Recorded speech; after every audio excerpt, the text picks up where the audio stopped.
The carriage rattled through the mountain pass as twilight bled into the horizon, staining the snow-capped peaks with crimson and violet.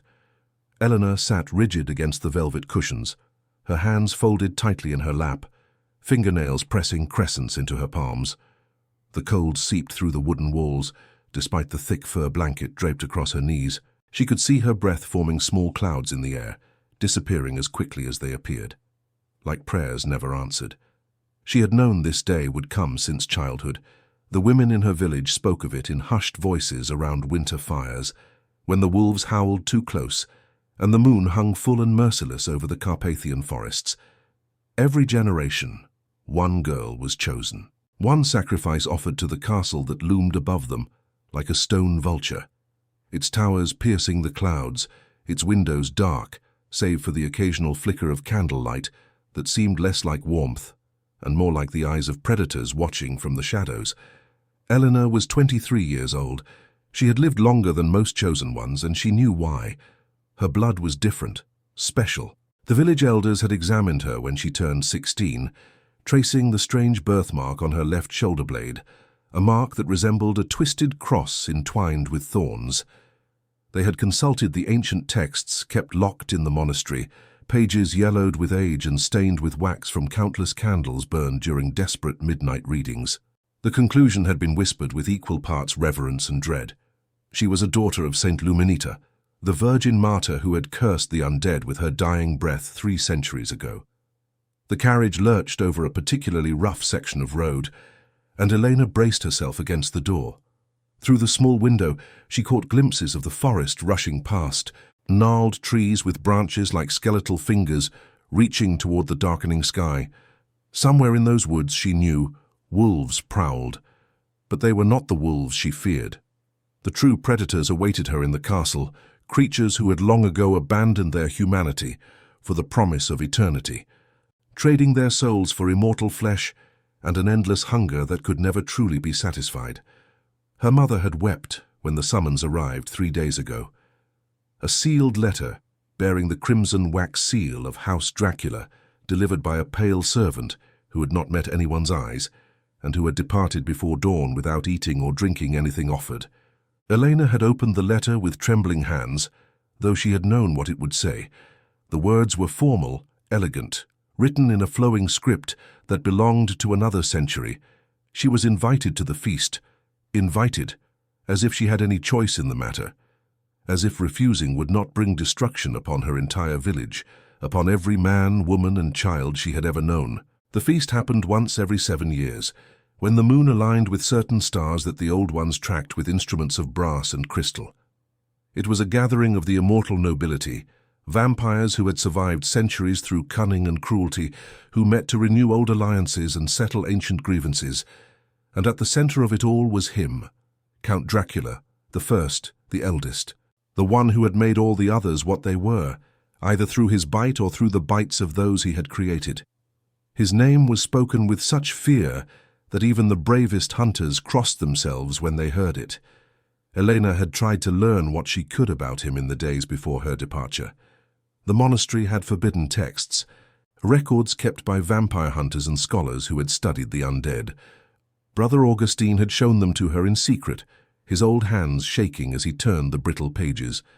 The Count had been a warrior once, a prince who had defended his lands against invading empires. He had been betrayed, murdered, and through some dark ritual or curse he had returned. But he had returned wrong, changed. His humanity had been stripped away, replaced by an insatiable thirst for blood, and a cold intelligence that had allowed him to survive when so many others of his kind had been destroyed.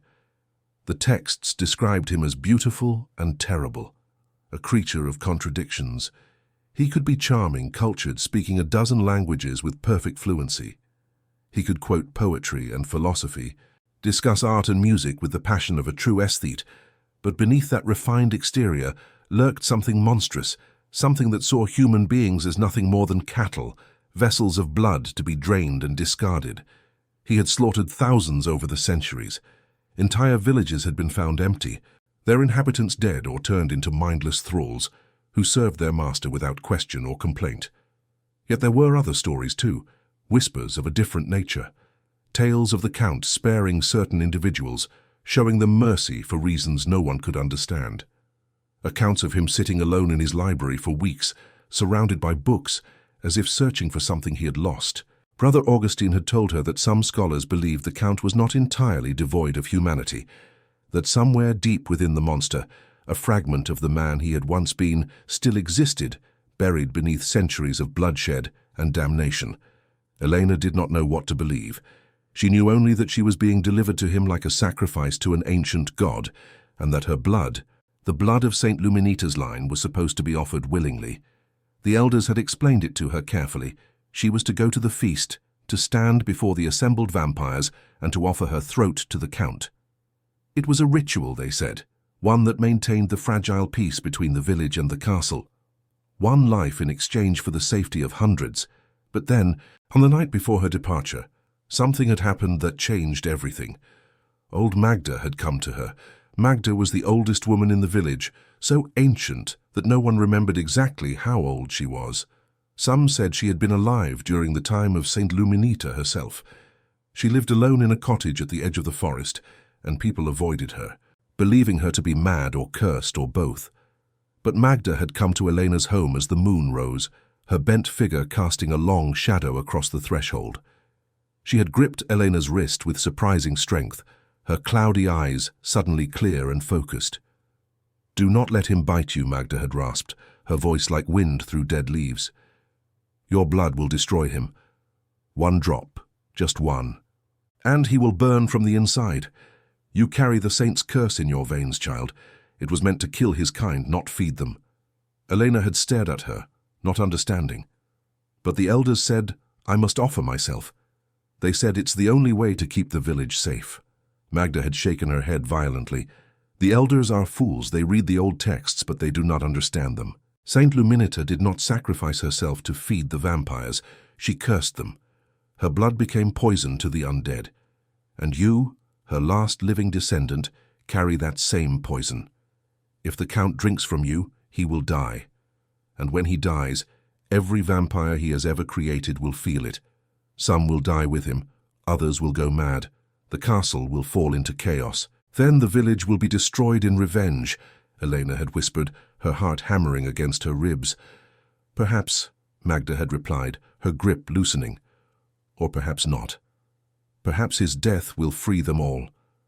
But you must know the truth before you go. You must understand what you are, not a sacrifice, a weapon." The old woman had left after that, disappearing into the night, and Elena had not slept. She had lain in her bed, staring at the ceiling, trying to comprehend what she had been told. Was Magda right? Were the elders mistaken about the nature of her bloodline? And if she was truly a weapon, what was she supposed to do with that knowledge? Allow herself to be bitten and kill the Count, knowing it might doom everyone she loved? Or find some way to warn him, to prevent him from drinking her blood? The questions had tormented her throughout the journey, and they tormented her still as the carriage finally began to climb the steep road leading to the castle. She could see it now through the window, rising against the night sky like a monument to despair. Its walls were black stone, slick with moisture from the mountain mists. Towers jutted upward at irregular angles, some topped with spires, others broken and crumbling. Lights flickered in scattered windows, but they were dim, sickly, the color of old copper. The castle looked less like a dwelling and more like a mausoleum, a vast tomb where the dead pretended to live. The carriage passed through an arched gateway set into the outer wall. Elena glimpsed iron portcullises raised above them, their pointed teeth ready to descend and trap anyone inside. The courtyard beyond was paved with dark cobblestones, slick from recent rain. Gargoyles leered down from the battlements, their stone faces frozen in expressions of agony or ecstasy. It was impossible to tell which. Dead vines clung to the walls, their leaves long since withered, creating patterns that resembled veins spreading across pale skin. The carriage came to a halt before a massive set of double doors. They were made of wood so old it looked petrified, reinforced with bands of black iron. Elena sat frozen, unable to move, unable to breathe. This was it. Beyond those doors waited the feast, waited the Count, waited her destiny, whatever that might be. The carriage door opened, and a figure stood silhouetted against the dim light from the castle entrance. It was a woman, tall and slender, dressed in a gown of deep burgundy that seemed to absorb the light around it. Her skin was alabaster pale, her hair black as a raven's wing, pulled back severely from a face that might have been beautiful once, but now carried an unsettling quality, as if she were wearing a mask of her former self. Her eyes, when they met Elena's, were empty of warmth, two dark pools that reflected nothing. "You are expected," the woman said, her voice cultured but cold. "I am Anastasia, chamberlain of this house. You will come with me." Elena forced herself to move, to step down from the carriage on legs that felt as substantial as water. The cold mountain air hit her immediately, carrying with it scents that made her stomach turn. Decay. Old blood. Something sweet and cloying that reminded her of funeral flowers left too long in a closed room. She pulled her cloak tighter around herself, though she knew it would do little to protect her from the cold that emanated from this place. It was not a cold of temperature alone. It was the cold of the grave, of death itself made manifest in stone and shadow. Anastasia turned without waiting to see if Elena followed, her skirts whispering against the cobblestones as she glided toward the doors. Elena had no choice but to follow. Behind her, she heard the carriage departing, the sound of hooves and wheels fading quickly into the distance. She was alone now, alone in the domain of monsters. The doors opened before Anastasia reached them, swinging inward on hinges that made no sound. Beyond lay a vast entrance hall lit by hundreds of candles set in iron sconces along the walls. The flames burned with unnatural steadiness, never flickering, casting a light that was more orange than yellow, making everything look as if it were bathed in firelight from a dying sun. The floor was polished marble, black veined with red, like frozen rivers of blood. Tapestries hung from the high walls, depicting scenes of battles and hunts, but the figures in them were disturbing. Their proportions slightly wrong, their faces too long or too wide, their eyes too knowing. Anastasia led her through the hall and into a corridor that seemed to stretch forever. They passed other servants, men and women dressed in simple black clothing, their faces uniformly pale and expressionless. None of them looked at Elena. None of them looked at anything, really.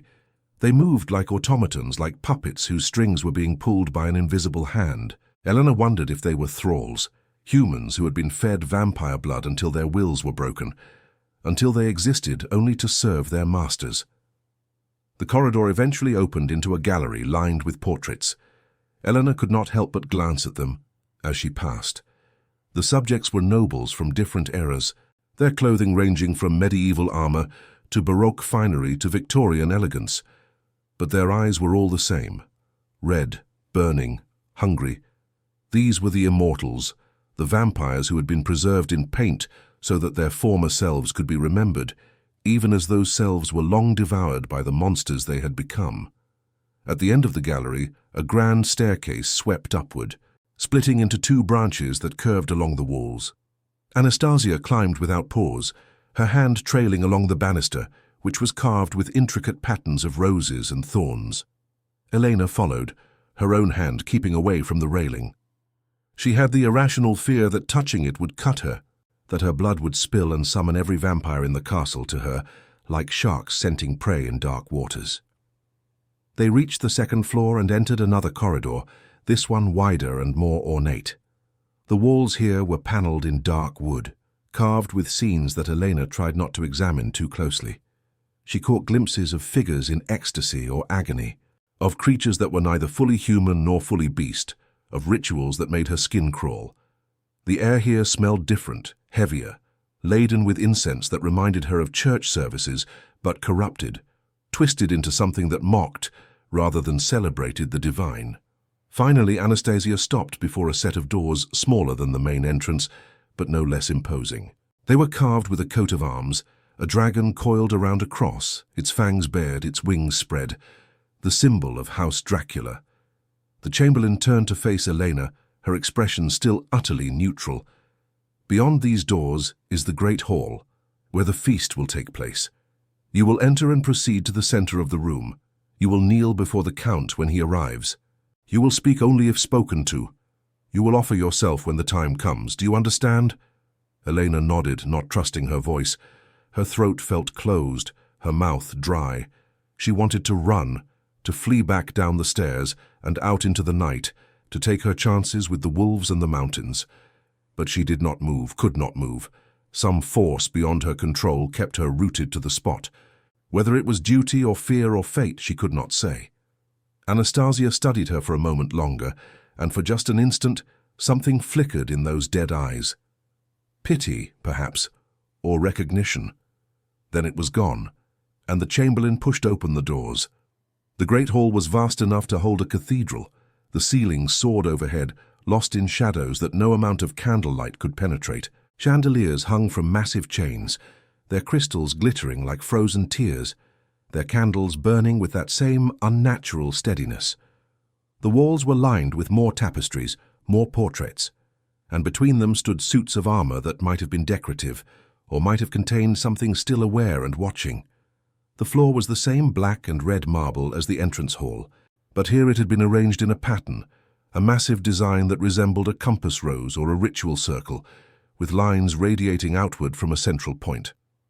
And at that central point stood a dais, raised 3 steps above the floor. Upon the dais sat a throne carved from a single piece of black stone, its high back adorned with the same dragon and cross symbol Elena had seen on the doors. The throne was empty, but she knew with absolute certainty that it would not remain so for long. The hall was not empty. Figures stood along the walls, arranged in small groups, conversing in low voices that created a susurrus like wind through a cemetery. They were all beautiful in the way that poisonous things are beautiful. Perfect features, flawless skin, elegant clothing that spanned centuries of fashion. But their beauty was cold, inhuman, the beauty of marble statues or porcelain dolls. And their eyes, when they turned to look at Elena, glowed with that telltale crimson light. The vampires had arrived for the feast, and she was the main course. Elena forced herself to walk forward, her footsteps echoing in the cavernous space. She could feel their eyes on her, hungry and appraising. She heard whispers, words in languages she did not recognize, and laughter that held no joy. She kept her gaze fixed on the throne, refusing to look at any of them directly, afraid that meeting their eyes would be interpreted as a challenge or an invitation. She reached the center of the room, the exact middle of the pattern on the floor, and stopped. The conversations around her faded. The hall fell silent except for the hiss and pop of burning candles and the sound of her own breathing, too loud, too fast. She felt exposed, vulnerable, a rabbit that had wandered into a den of foxes. Then from somewhere above a bell tolled. Its tone was deep and resonant, seeming to vibrate through the very stones of the castle. It tolled once, twice, 3 times. On the 3rd toll, the great doors at the far end of the hall, opposite from where Elena had entered, swung open, and he entered. Count Dracula did not walk so much as he glided, moving with a grace that defied the laws of nature.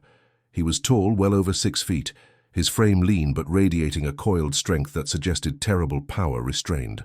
His clothing was impeccable, a suit of black velvet and silk that would not have looked out of place in a royal court, though it bore styling from no particular era, as if he had taken elements from different centuries and blended them into something uniquely his own. His hair was dark, nearly black, swept back from a face that could have been carved by a master sculptor. And it was his face that held her. She had expected something monstrous, something that would immediately mark him as inhuman. But what she saw instead was beauty so profound it hurt to look at. High cheekbones, a strong jaw, lips that were full and expressive. His skin was pale, yes, but not the corpse pallor of the other vampires. It had a luminous quality, as if lit from within by some dim and distant light. His eyes, though, his eyes were what truly captured her. They were dark, so dark they seemed black, but as he drew closer, she saw hints of red in their depths, like embers buried in ash. He ascended the dais and turned to face the assembled vampires. His presence dominated the room instantly, commanding absolute attention without a word being spoken. The other immortals bowed their heads in deference, and some even lowered themselves to one knee. This was their lord, their master, the one who had granted them eternal life and could take it away just as easily. Count Dracula's gaze swept across the hall, acknowledging his guests, before finally settling on Elena.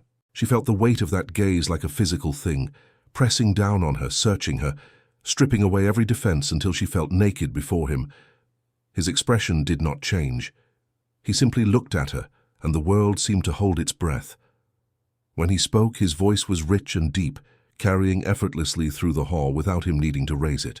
It was a voice that had commanded armies, negotiated treaties, pronounced death sentences. It was a voice that held centuries of experience and suffering and cold, bitter wisdom. "Welcome," he said, and though he addressed the room, Elena knew the word was meant for her alone. "Let the feast begin." The words hung in the air like a pronouncement of doom. The vampires began to move, flowing into the hall with preternatural grace, taking their places at a long table that Elena had not noticed before. It stretched nearly the length of the room, covered with a cloth of deepest crimson that looked black in the candlelight. Upon it were set goblets of silver and crystal, plates of bone china so fine it was translucent, fan candelabras holding black candles that burned with flames tinged an unholy blue. But there was no food, no platters of meat, no baskets of bread, no fruits or vegetables, or any sustenance meant for mortal consumption. The table was set for a feast that would be served from a living source, and Elena understood with sickening clarity that she was meant to be that source. Count Dracula descended from his throne, his movements fluid and unhurried. He did not look at Elena again as he passed her, moving to the head of the table where a chair more ornate than the others awaited him. He sat with the bearing of a king, his hands resting on the arms of the chair, his expression unreadable. The other vampires took their seats, in what was clearly a predetermined order based on age or rank or some hierarchy Elena could not fathom. She remained standing in the center of the room, feeling like a deer surrounded by wolves, waiting for the first one to lunge. Anastasia appeared at her side, seeming to materialize from the shadows. The Chamberlain's cold hand gripped Elena's arm, steering her toward the table. Elena's legs moved automatically, carrying her forward even as her mind screamed at her to resist, to fight, to do anything but walk willingly toward her own destruction. But what choice did she have? If she ran, they would catch her before she reached the door. If she fought, they would overpower her in an instant. Her only option was to play the role assigned to her and hope that somehow she would survive the night. Anastasia positioned her beside the Count's chair, then retreated into the shadows. Elena stood rigid, her hands clasped in front of her to keep them from shaking. She could feel the eyes of every vampire in the room on her, assessing her, anticipating her. She heard whispers again, soft comments exchanged between neighbors at the table, words in languages both familiar and foreign. She caught fragments of meaning. How young she is, how pure. The bloodline is strong in this one. It has been so long since we have tasted such quality. Count Dracula raised one hand and instant silence fell. He looked down the length of the table, his dark eyes moving from face to face, and Elena saw something in his expression that surprised her. Not hunger, though surely he must feel that, not anticipation or cruelty. What she saw looked almost like weariness, a deep and abiding exhaustion that no amount of sleep could cure. "You come to my house from across the centuries," he said, his voice carrying that same effortless command. "Some of you I have not seen in decades. Others have remained close, loyal servants of the night. You gather here because you remember what we once were, before the cities grew bright with electric light, before the hunters learned to use science as their weapon. You gather because you remember when we ruled the darkness without question, when mortals feared to speak our names." He paused, and Elena saw several of the vampires nod in agreement, their faces reflecting nostalgia for an age long past. The Count's expression remained neutral, but she thought she detected a hint of something darker beneath it. Contempt, perhaps, or disappointment. "The world changes," he continued. "We do not. That is both our curse and our power. While mortals scramble to adapt to each new age, building and destroying and building again, we remain constant, eternal. But eternity without purpose is merely an extended death. We feast tonight not simply to feed, but to remember why we endure, to remind ourselves that we are more than mere predators skulking in shadows. We are the inheritors of an ancient covenant, bearers of a gift that most of humanity cannot comprehend." His gaze swept across the assembled vampires again, and Elena saw that some looked inspired by his words, sitting straighter in their chairs, their eyes glowing brighter. Others appeared unmoved, bored even, as if they had heard this speech or ones like it too many times before. And a few looked troubled, their expressions conflicted, as if the Count's words had touched something within them that they would rather have left buried. "Tonight," Count Dracula said, his voice dropping lower, more intimate, "we have been given a rare gift. A daughter of Saint Luminita's line has come to us willingly, offering herself as tribute. Her blood carries the purity of that ancient martyr, a purity that has not been tasted in 300 years. A collective sigh moved through the vampires, a sound of hunger barely restrained.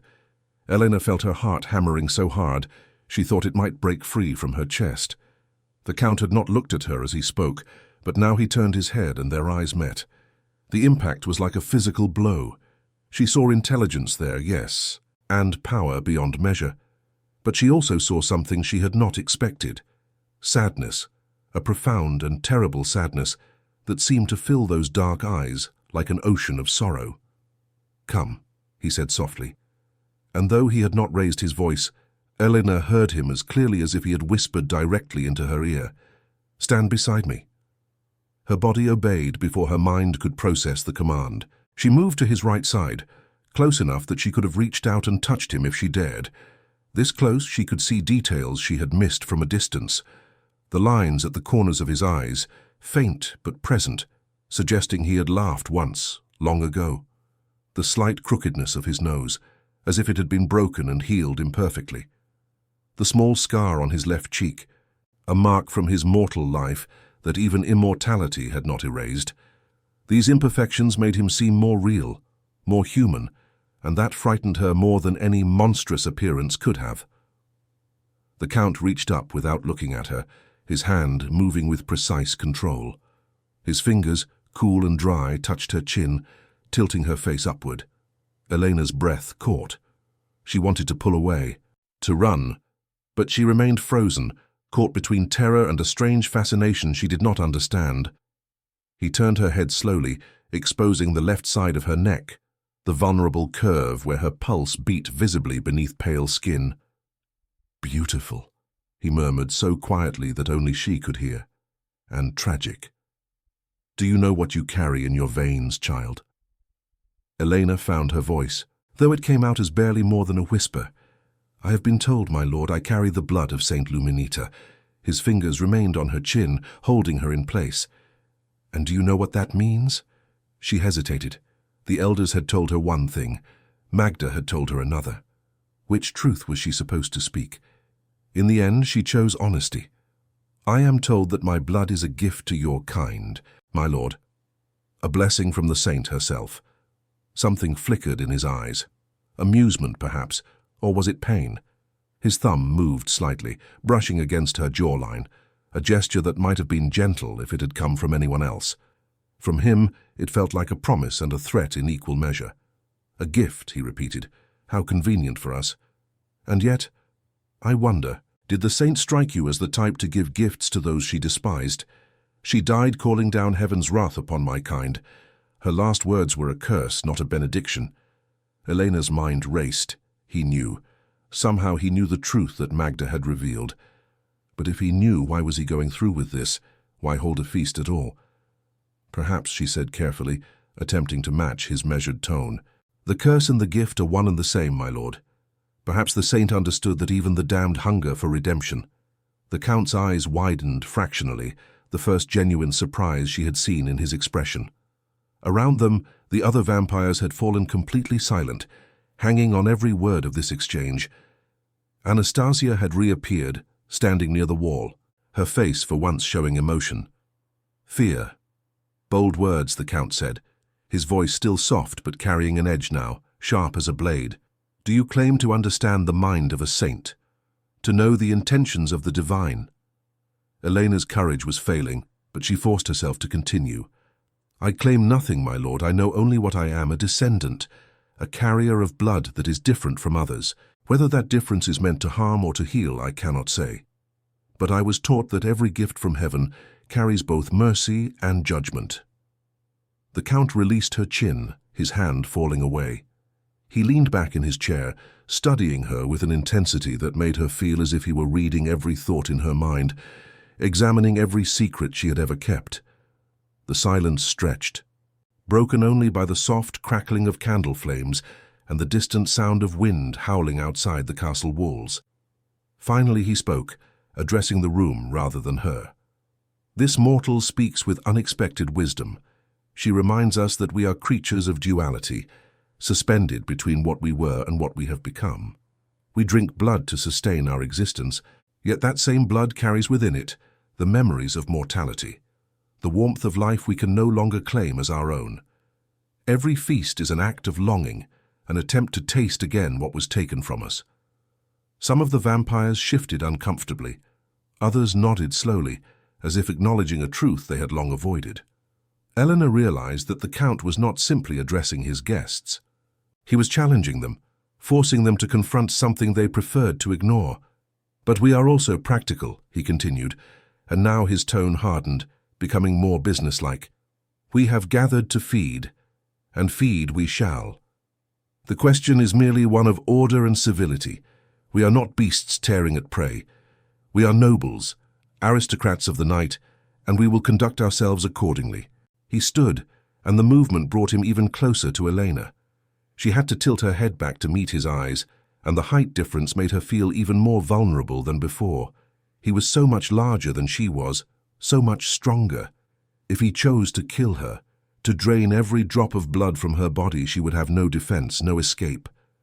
"I will drink first," he announced, his eyes never leaving Elena's face, "as is my right and privilege. Afterward, those of you who wish to partake may do so in the order of your standing. But I warn you all now, she is not to be taken to the point of death. She is not to be turned. She is to be returned to her village alive and intact, with memories of this night but no permanent harm. Any who violate these terms will answer to me personally." The threat in those words was unmistakable. Several vampires paled, if such a thing were possible for creatures already devoid of living color. Elena understood that she had just been given a reprieve of sorts. She would survive the night.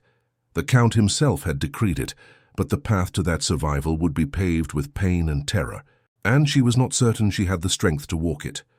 Count Dracula turned to face her fully, and for the first time she saw his fangs. They had not been visible before, hidden behind lips that appeared human, but now they extended, sharp and gleaming white, impossibly sharp. They were not the exaggerated tusks of legend, but rather subtle elongations of his canines, designed by nature or dark magic to pierce flesh with maximum efficiency and minimal resistance. They were a predator's teeth, and she was prey. He reached out, his hands settling on her shoulders, pulling her closer. Elena's entire body went rigid. This was it, the moment she had been dreading and anticipating in equal measure. She thought of her mother, of her village, of all the people depending on her to fulfill this obligation. She thought of Magda's warning, of the possibility that her blood would kill him. Should she warn him? Should she stay silent? Before she could decide, his voice spoke directly into her mind, bypassing her ears entirely. A gift of the old ones, the ability to communicate through thought alone. "Be calm, child. I will not drain you. I will not harm you more than necessary. This will hurt, but you will survive it. Trust me." But she heard something else beneath the words, something he had not meant to convey. Loneliness. A loneliness so vast and profound that it dwarfed the massive hall around them. A loneliness that had endured for centuries and would continue to endure long after she had returned to her village and lived out her mortal life and died and been forgotten. He was alone in a way she could barely comprehend, surrounded by others of his kind, but isolated from them by the weight of his age and power, unable to truly connect with anyone, mortal or immortal. The realization should not have mattered. He was a monster. He had killed countless innocents. He would kill again. But in that moment, feeling the echo of his loneliness in her mind, Elena felt something shift inside her. Not sympathy, exactly. Not forgiveness, but recognition. She recognized the isolation in him because she had felt it herself, growing up marked and set apart. knowing that one day she would be sent to this place, unable to form attachments because any attachment would only make the separation harder. "My lord," she whispered, the words escaping before she could stop them. "What if I told you that my blood might kill you? Would you still drink?" His hands tightened on her shoulders, not painfully but firmly. His dark eyes searched hers, and she saw surprise there again, mixed with something that might have been respect. "You have been warned then. By whom?" "An old woman, Magda. She says I carry the saint's curse, not her blessing. She says one drop of my blood will destroy you from within." The Count was silent for a long moment. Around them, the other vampires had begun to whisper frantically, the sound building like an approaching storm. They had heard Elena's words, and panic was spreading through the hall. Some rose from their seats, preparing to flee. Others looked to their master, waiting for his response. Count Dracula raised one hand, commanding silence once more. When he spoke, his voice was calm, almost gentle. "Then I have a choice to make, do I not? I can accept your warning and spare us both, sending you home untouched and preserving my existence. Or I can dismiss your warning as superstition, drink as I intended, and discover the truth through experience." Elena's breath came fast and shallow. "What will you choose, my lord?" A strange smile touched his lips, the first genuine expression of emotion she had seen on his face. It was a sad smile, weary and resigned, the smile of a man who had carried a burden for far too long and was finally given permission to set it down. He leaned closer, his mouth near her ear, his cool breath stirring her hair. "I am so very tired, child," he whispered, too quietly for anyone else to hear. "And you smell like morning sunlight on spring flowers, like everything I lost when I became this. If your blood is poison, then perhaps it is the poison I have been seeking for 300 years. If it is redemption, then I will finally taste something other than damnation. Either way, I choose to drink." Elena's heart broke for him in that moment, and she hated herself for it. He was a monster. He deserved no compassion, but she could not deny what she had heard in his voice, what she had felt in his mind when he touched hers. He was not simply cruel or evil. He was broken, shattered by centuries of existence he had never wanted, transformed into something he despised and unable to escape except through destruction that he was too proud or too afraid to inflict upon himself. "Then drink, my lord," she heard herself say, "and may God have mercy on us both." He pulled back slightly, looking into her eyes one last time. "Thank you," he said, and she knew he was thanking her not for permission, but for understanding, for seeing past the monster to the man who still existed somewhere deep inside. His hand moved to the back of her neck, supporting her head, tilting it to expose her throat fully. His other arm wrapped around her waist, pulling her against him, holding her upright. She felt his breath on her skin, cool and steady, and then she felt the pressure of his lips, surprisingly soft, pressing against the curve where her neck met her shoulder. It was almost tender, that kiss, almost loving. Then his fangs pierced her flesh, sliding through skin and muscle with terrible ease, and white-hot agony exploded through her body. Elena tried to scream, but no sound emerged. Her voice had been stolen by the intensity of the pain, by the violation of having something foreign inside her, drawing out her life's blood in long, steady pulls. She felt him drinking, felt the rhythmic motion of his throat as he swallowed, felt her blood leaving her body and entering his. The world began to spin, darkness creeping in at the edges of her vision. Her legs gave out, but his arm held her upright, supporting her weight effortlessly. And then something changed. The pain began to recede, replaced by a strange warmth that spread from the point where his fangs met her flesh, radiating outward through her limbs. It was not a natural warmth, not the heat of fever or exertion. It was something else, something that felt alive and aware, moving through her veins with purpose. She realized dimly that it must be coming from him, some kind of venom or chemical his bite injected into prey to make the feeding easier, to dull the pain and prevent resistance. But beneath the warmth, she felt something else, a burning.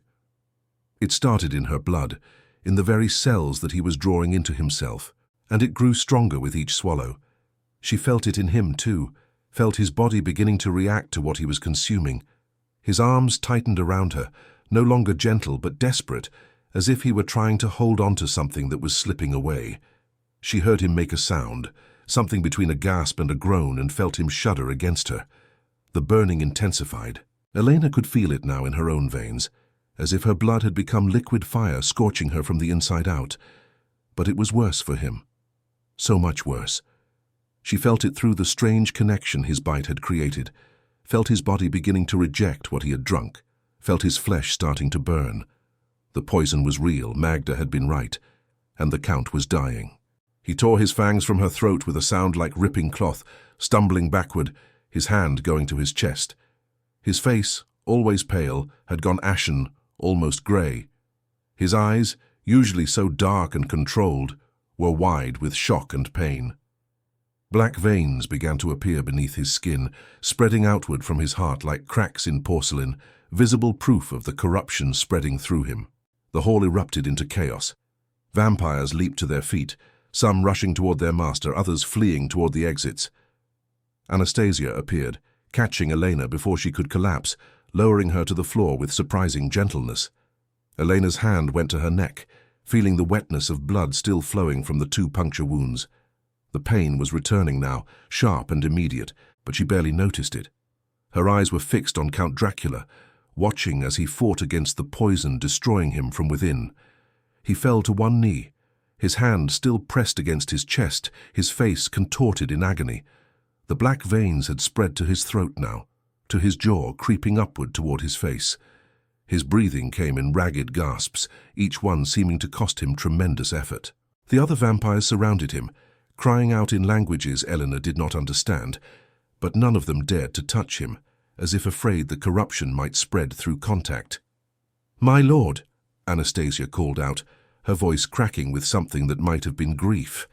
"The blood, we must purge it from your system, we must—" "No," the Count gasped, his voice raw and strained. He looked up, his eyes finding Elena where she lay on the floor, and despite his agony, despite the poison killing him, he smiled. That terrible, sad smile. No purging, no healing. Let it burn. Let it finish what it started. "You cannot mean that," another vampire cried. "A woman with hair like spun gold and eyes red as rubies. You are our lord, our master.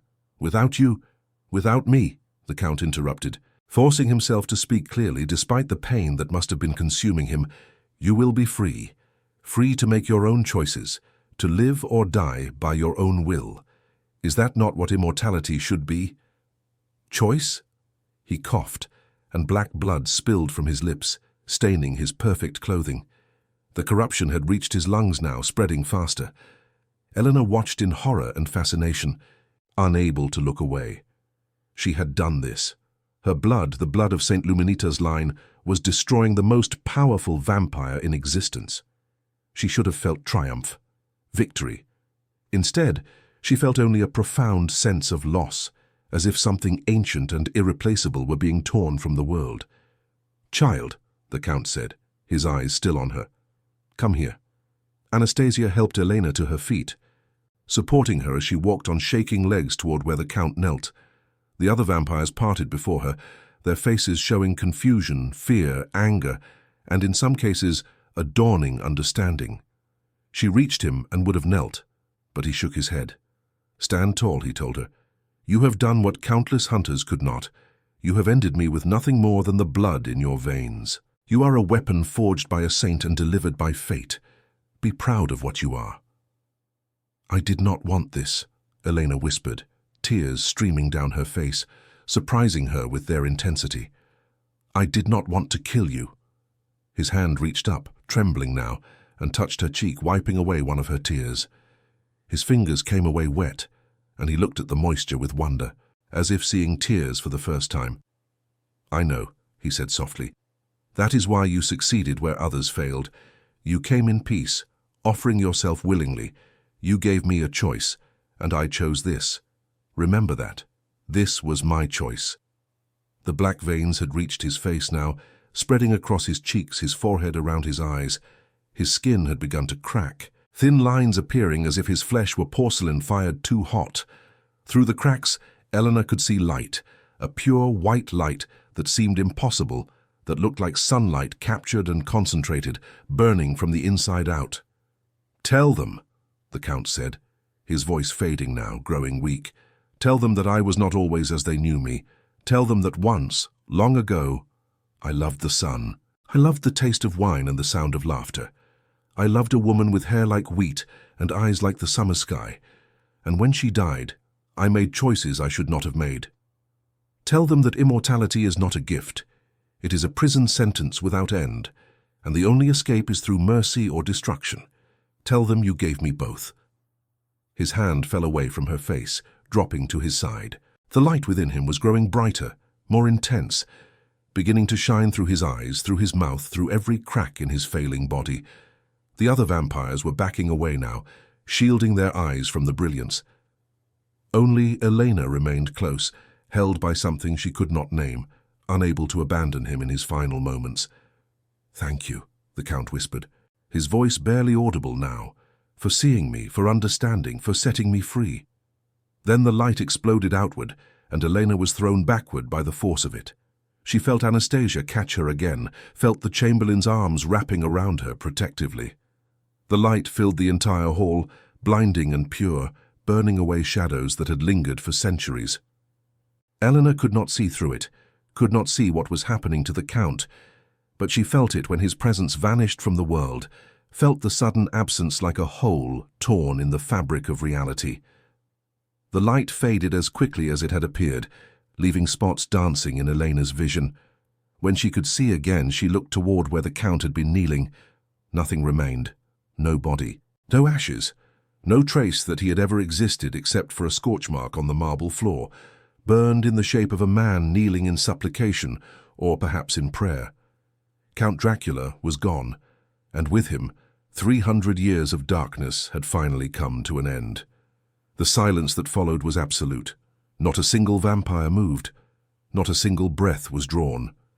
The great hall, which moments before had been filled with the sounds of immortal existence, now felt like a tomb, empty and hollow and echoing with the weight of what had just occurred.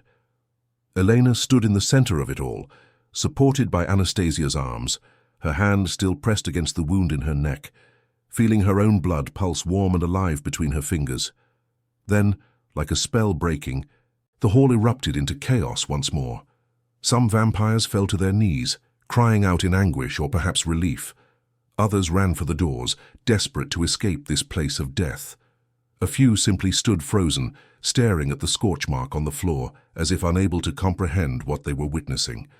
The carefully maintained order of the feast had shattered, revealing the truth beneath the civilized veneer. They were predators without a pack leader, immortals suddenly confronted with their own vulnerability, nobles stripped of their kingdom. Anastasia's grip on Elena tightened. "We must leave," the Chamberlain said urgently, her voice low and intense. "Now before they remember what you are, before they remember that your blood did this." Elena's mind felt sluggish, struggling to process the words. The blood loss was affecting her, making everything seem distant and unreal. But Anastasia's urgency penetrated the fog, and she understood. She was the weapon that had killed their master. She was the saint's descendant, who had brought down the most powerful vampire in existence. When the shock wore off, when grief and rage replaced confusion, they would turn on her. They would tear her apart. Anastasia pulled her toward a side door, half hidden behind one of the massive tapestries. Elena stumbled, her legs weak, but the Chamberlain supported her weight with strength that seemed impossible for such a slender frame. They passed through the door into a narrow corridor lit by a single torch, its flame guttering and casting wild shadows on the stone walls. Behind them, Elena could hear the sounds from the great hall growing louder, more frenzied. Voices raised in anger, the crash of furniture being overturned. The beginning of violence as the vampires turned on each other, centuries-old alliances dissolving in an instant. "Why are you helping me?" Elena managed to ask, as Anastasia hurried her along the corridor. "You served him. You were loyal to him." The Chamberlain did not slow her pace, did not look back. "I served him for 143 years, she said, her voice tight with emotion Elena had not known she was capable of feeling. He found me dying in a burned village, victim of a war I did not understand and did not care about. He could have left me, should have left me. Instead, he turned me, gave me immortality, and made me his chamberlain. He gave me purpose when I had nothing. So yes, I was loyal to him. I am still loyal to him, and that is why I am helping you.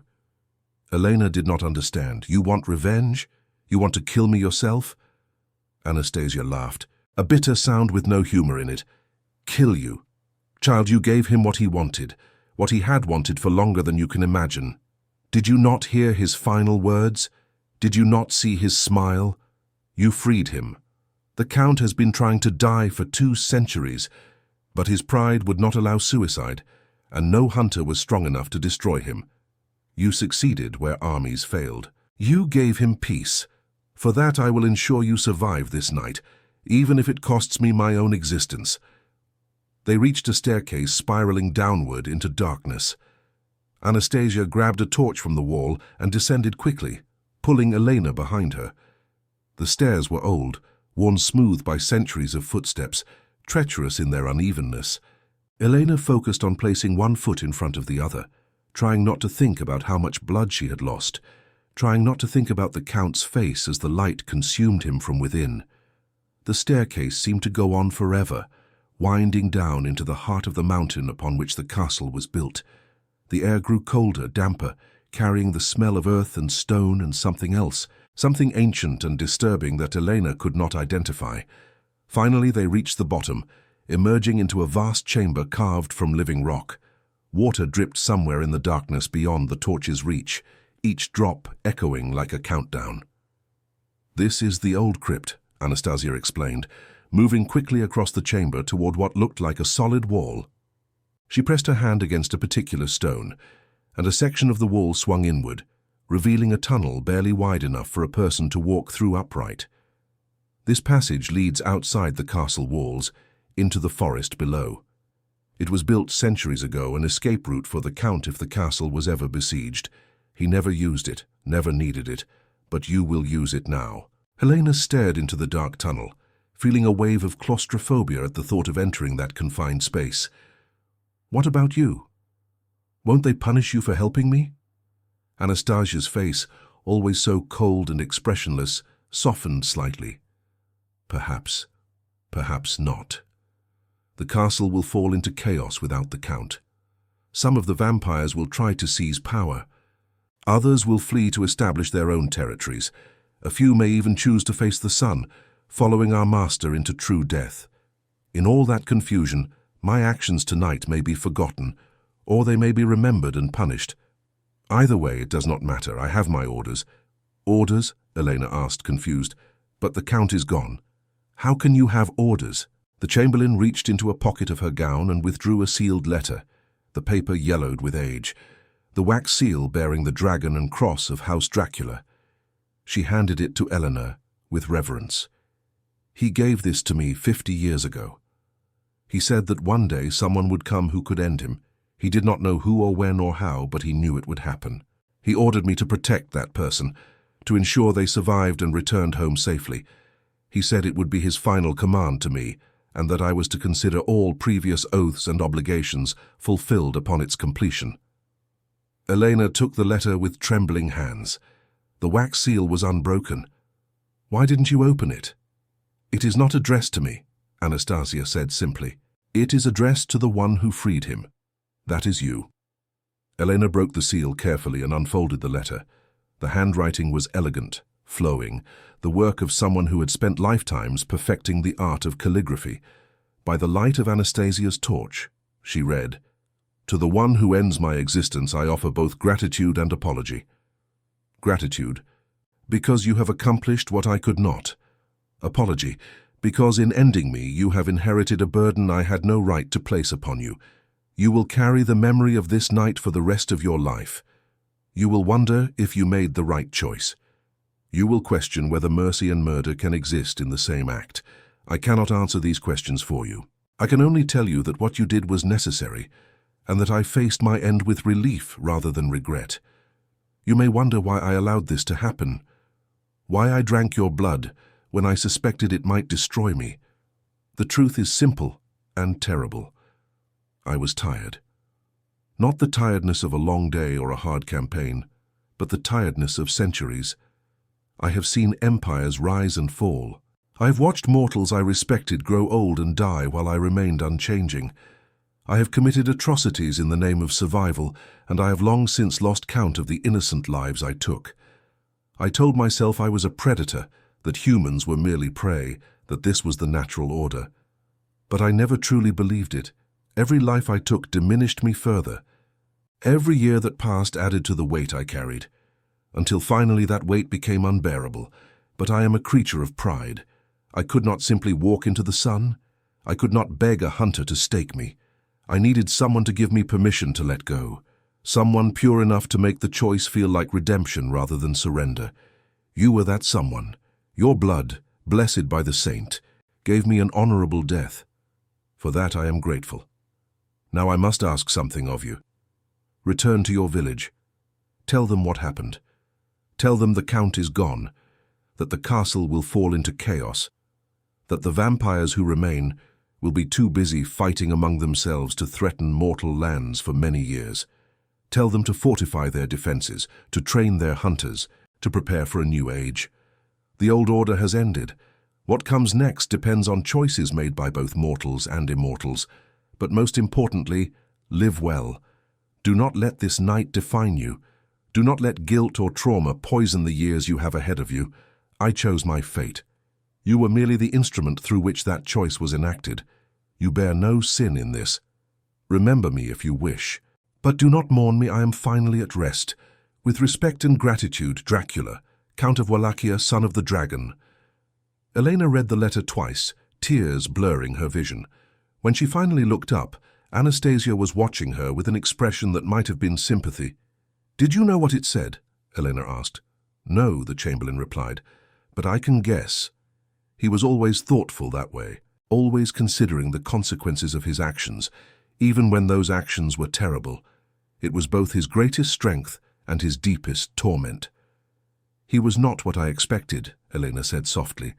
"I thought he would be a monster. Just a monster." "He was a monster," Anastasia said. "Make no mistake about that. He killed without mercy when he deemed it necessary. He turned mortals into vampires against their will. He waged wars that left thousands dead, but he was also capable of kindness, of wisdom, of moments of genuine compassion. That is what made him dangerous.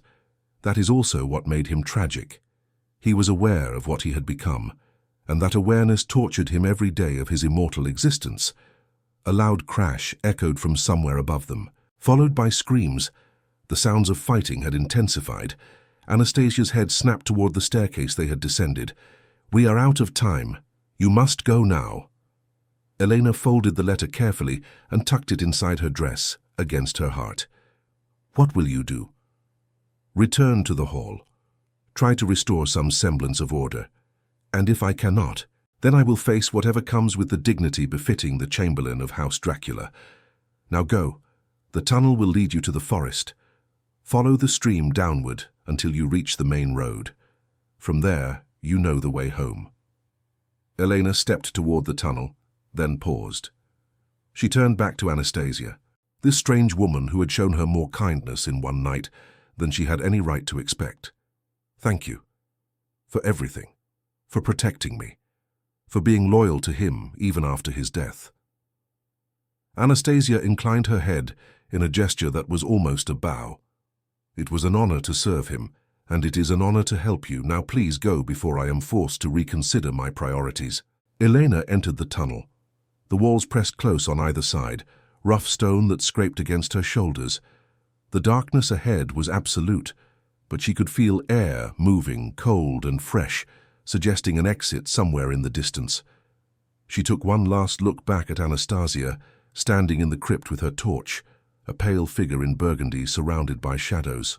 Then she turned and began to walk, one hand trailing along the wall to guide her, the other still pressed against the wound in her neck. The tunnel seemed to go on forever. Elena lost track of time in the darkness, focusing only on moving forward, on putting distance between herself and the castle. Her strength was returning slowly as her body began to compensate for the blood loss. but she still felt weak, dizzy, as if she might collapse at any moment. The wound in her neck had stopped bleeding, sealed by whatever property in vampire saliva caused rapid clotting, but it throbbed with a dull ache that pulsed in time with her heartbeat. She thought about the Count as she walked, about his sad smile, about the loneliness she had felt in his mind, about the way he had thanked her for seeing him, for understanding him. She had come to the castle expecting to meet a monster, and she had met one. But she had also met a man, or the ghost of a man, trapped inside that monstrous form, aware of every terrible thing he had done and unable to escape except through death. Was that redemption? Could a creature like him be redeemed? The priests would say no. They would say that vampires were soulless, damned beyond salvation. But Elena had looked into his eyes. She had felt his mind touch hers, and she could not believe that something completely soulless could feel the kind of profound sadness she had witnessed. Perhaps redemption was not about erasing past sins. Perhaps it was about acknowledging them, accepting their weight, and choosing to stop adding to them.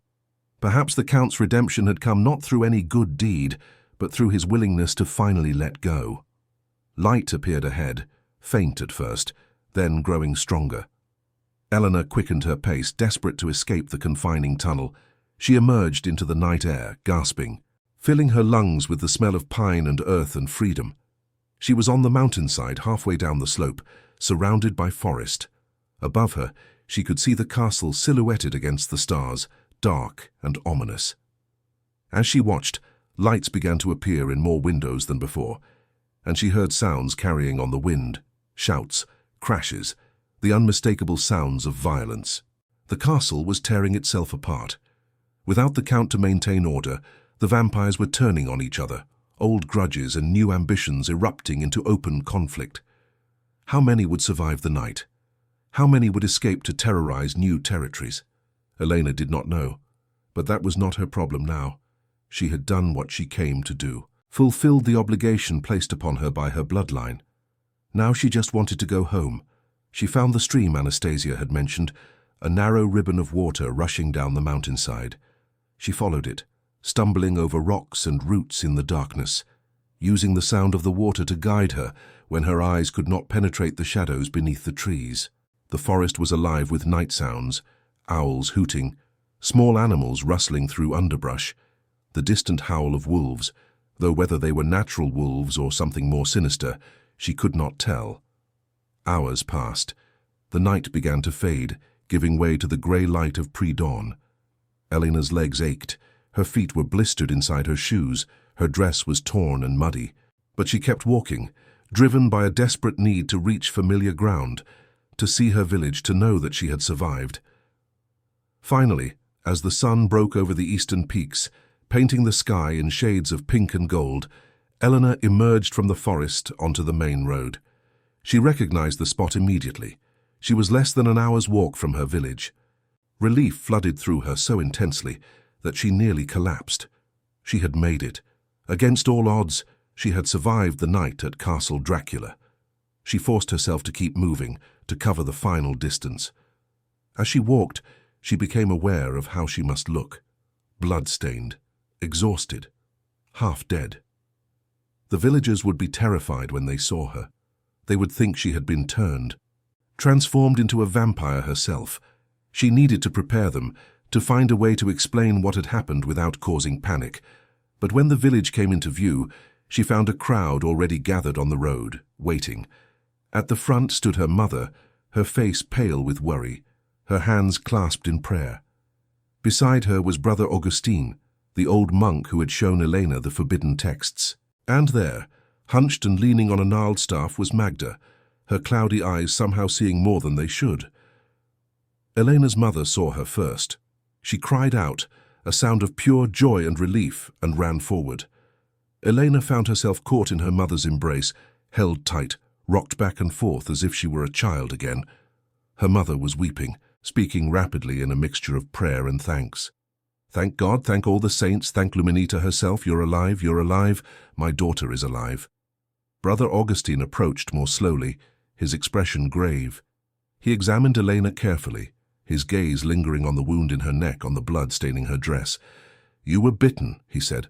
a statement rather than a question. Yes, Helena confirmed, by the Count himself. A murmur ran through the assembled villagers. Brother Augustine's face tightened. Then we must act quickly. We must perform the rites. Ensure you have not been turned. It may already be too late. But she is not turned, Magda interrupted, pushing her way forward with surprising vigor. Can you not see it, you fool? Look at her. Truly look. Brother Augustine frowned but obeyed. He stared at Elena for a long moment, and slowly his expression changed. The wound heals clean. Your eyes are clear. Your skin has not paled. You walk in sunlight without discomfort. He paused, wonder creeping into his voice. How is this possible? No one survives the Count's bite without being turned. No one. The Count is dead, Elena said, and the words fell like a thunderclap. The crowd went silent, every eye fixed on her, disbelieving. She straightened, drawing on reserves of strength she had not known she possessed. I went to the feast as required. I offered myself as tribute. He drank my blood, and my blood carrying the curse of Saint Luminita destroyed him. He is gone. The castle falls into chaos. The old order has ended. Brother Augustine staggered backward as if struck. Dead? Count Dracula is dead? But that is impossible. He has survived for centuries. Hunters have tried. Armies have tried. How could...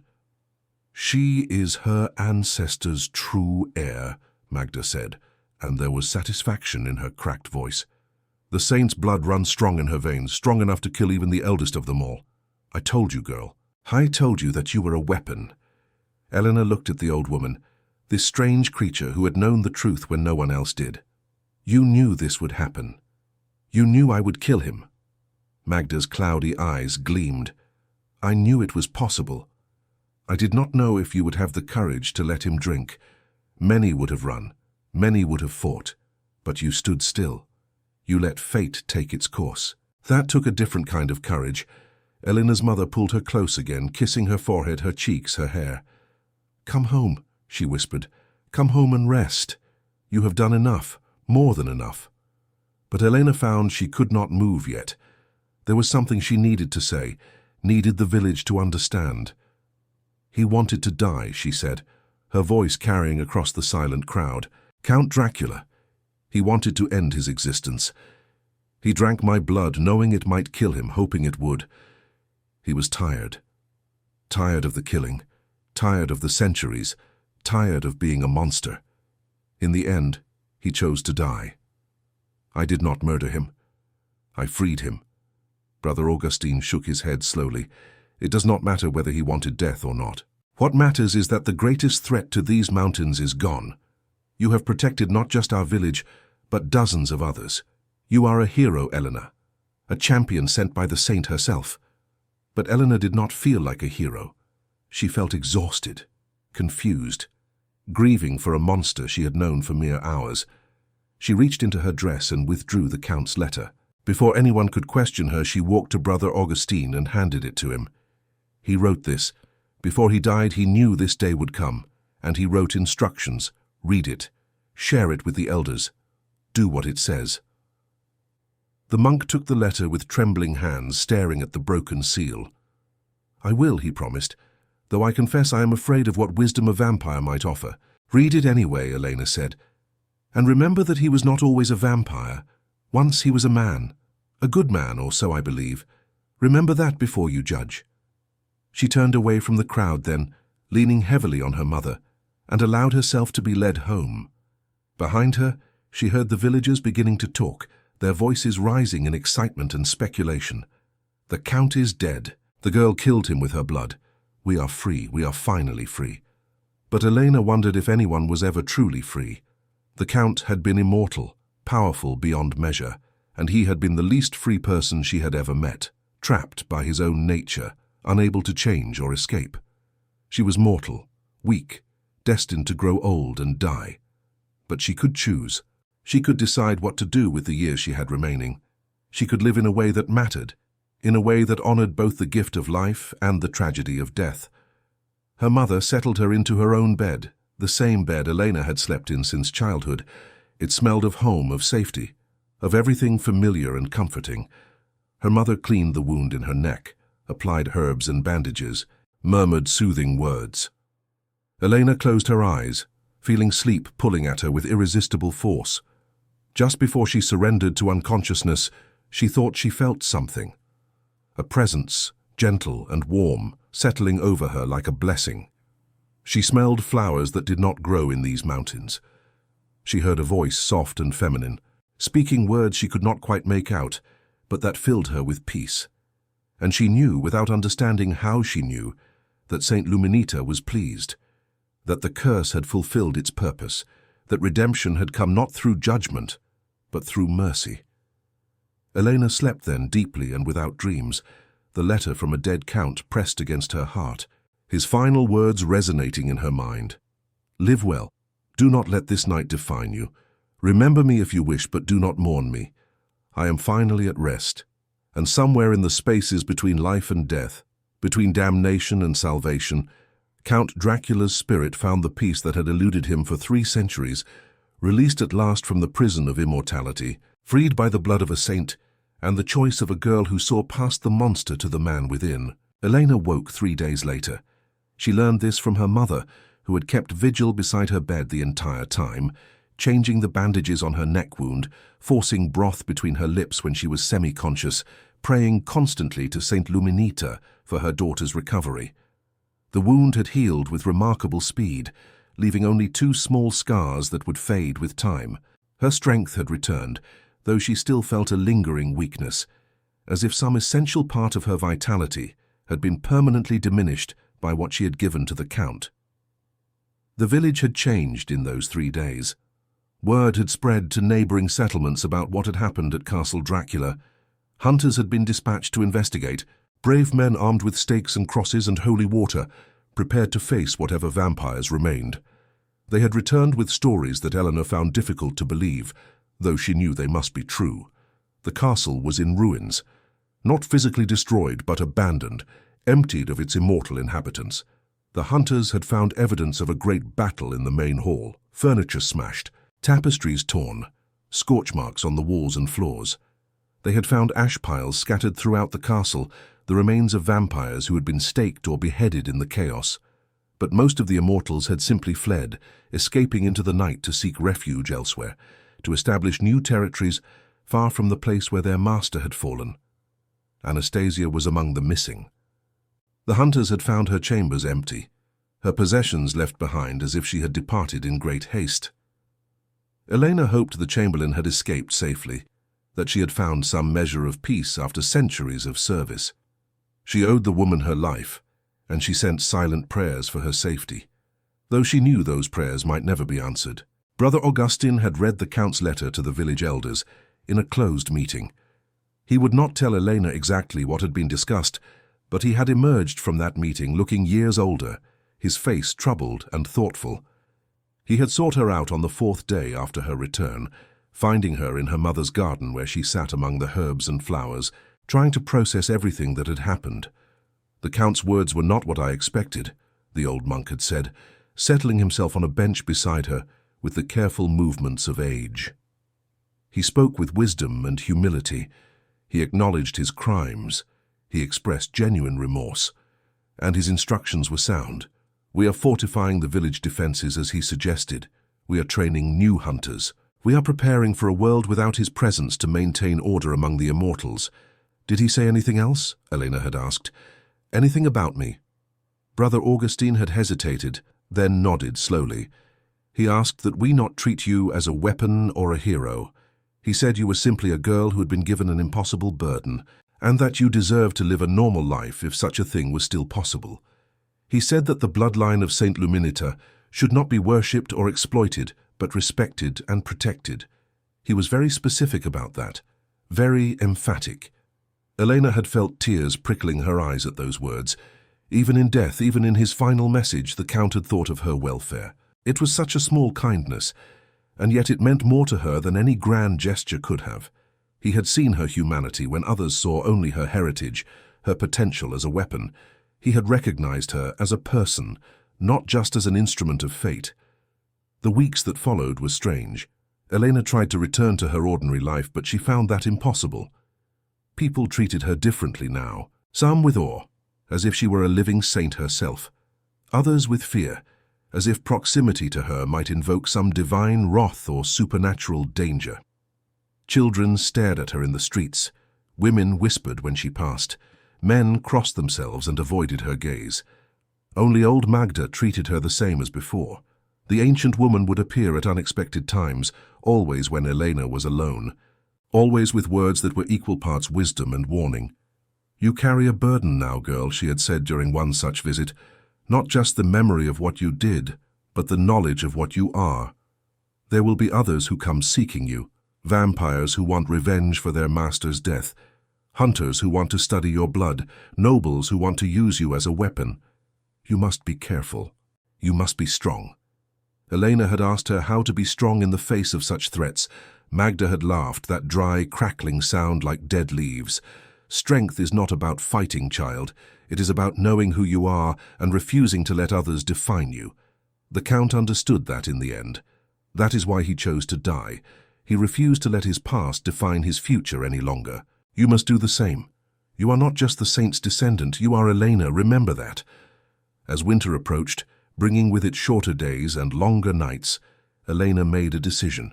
She could not stay in the village, not because she was unwelcome, but because remaining would mean living forever under the shadow of that one night, forever being the girl who killed Count Dracula, forever being treated as something other than human. She needed to leave. She needed to find a place where no one knew her story, where she could build a new life free from the weight of her heritage. She told her mother of her decision on a cold evening as they sat before the fire. Her mother had wept, of course, but not with the desperate grief Elena had feared. Instead, they were tears of understanding, tears of acceptance. "I always knew you would leave," her mother had said, holding Elena's hands in her own. "From the moment you were marked by the saint, I knew you were meant for something beyond this village. I just did not know what. Now you have fulfilled your destiny here, and you must go find whatever destiny awaits you elsewhere." They had talked long into the night, making plans. Elena would travel south to the cities where the reach of Carpathian legends did not extend, where vampires were stories told to frighten children rather than real threats that stalked the night. She would find work, perhaps as a teacher or a seamstress, using the skills her mother had taught her. She would live quietly, carefully, never revealing her true nature, never seeking attention. She would be ordinary, normal, free. Brother Augustine had provided her with letters of introduction to monasteries and churches along her route, places where she could find shelter and assistance if needed. He had also given her a small leather pouch containing coins from the village treasury, funds that had been collected over generations for emergencies. "Consider this an emergency," he had said with a sad smile. "A young woman traveling alone needs resources. Take this with our blessing and our gratitude." Magda had given her something different. On the night before Elena's departure, the old woman had appeared at her door with a small wooden box, carved with symbols Elena did not recognize. Inside was a vial of clear liquid that caught the lamplight strangely, seeming to glow from within. "This is water from the Saint's Spring," Magda had explained. "The place where Luminita was martyred, where her blood soaked into the earth and made the water holy. If you are ever cornered by a vampire, if your blood is not enough to protect you, break this vial. The water will burn them like acid, give you time to escape. Use it only in direst need, for there is no more where this came from. The spring dried up 200 years ago, and this is the last vial in existence." Elena had accepted the gift with reverence and tucked it carefully into her traveling bag. She hoped she would never need to use it. But the knowledge that she had one final defense brought her comfort. On the morning of her departure, the entire village gathered to see her off.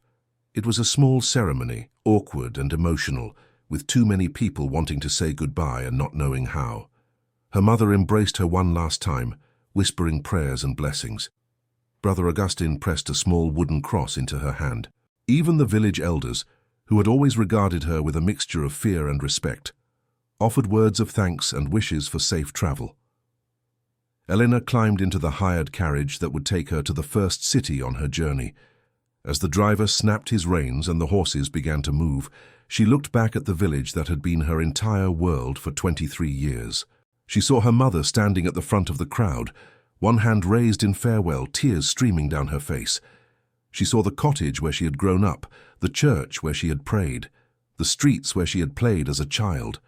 And beyond it all, rising against the grey winter sky, she saw the mountains, dark and imposing, and somewhere among their peaks, the ruins of Castle Dracula. She wondered if anyone would ever live there again, if the castle would stand empty for centuries, slowly crumbling into ruin, a monument to the Count's long existence and final redemption. Or if perhaps someone would claim it, restore it, fill it with new life and new purposes. She hoped, if such a thing happened, that whoever came would treat the place with respect. It had been a house of horrors, yes, but it had also been a prison for a man who had never wanted to be a monster. The carriage rattled along the mountain road, and Elena forced herself to face forward, to look ahead rather than behind. The past was behind her now. The future, uncertain and frightening and full of possibility, lay ahead. She thought of the Count's final words. "Live well. Do not let this night define you." She intended to honor that request. She would live well, she would build a life of meaning and purpose, and she would remember him, not as the monster he had been forced to become, but as the man who had chosen mercy over survival, who had recognized her humanity when others saw only her holy bloodline. The journey south took weeks. Elena traveled by carriage when she could afford it, on foot when she could not. She passed through villages and towns, each one a little larger than the last, each one a little further from the legends and fears of the Carpathian Mountains. She stayed in monasteries and inns, always careful, always watching for signs of pursuit or danger. But the weeks passed without incident. If any vampires sought revenge for their master's death, they did not find her. If any hunters sought to study her blood, they did not catch her trail. Finally, as winter gave way to early spring, Elena reached her destination. The city of Brasov, large enough to get lost in, cosmopolitan enough that a young woman alone would not draw excessive attention. She found lodging in a boarding house run by a widow who asked few questions and charged reasonable rates. She found work at a small school run by nuns, teaching children to read and write. The work was simple, satisfying, exactly the kind of ordinary life she had craved. The months passed, spring became summer, summer faded into autumn. Elena settled into her new life with something approaching contentment. She made friends cautiously, always holding back the truth of who she was and where she had come from. She attended church regularly, finding comfort in the familiar rituals, even if the churches here were grander than the simple chapel of her village. She wrote letters to her mother, careful, censored accounts of her new life that left out her loneliness and her nightmares, because the nightmares came frequently. Dreams of the great hall at Castle Dracula, of the Count's dark eyes watching her, of the moment his fangs pierced her flesh. Dreams of the light that consumed him from within, of his final smile, of the scorch mark burned into the marble floor.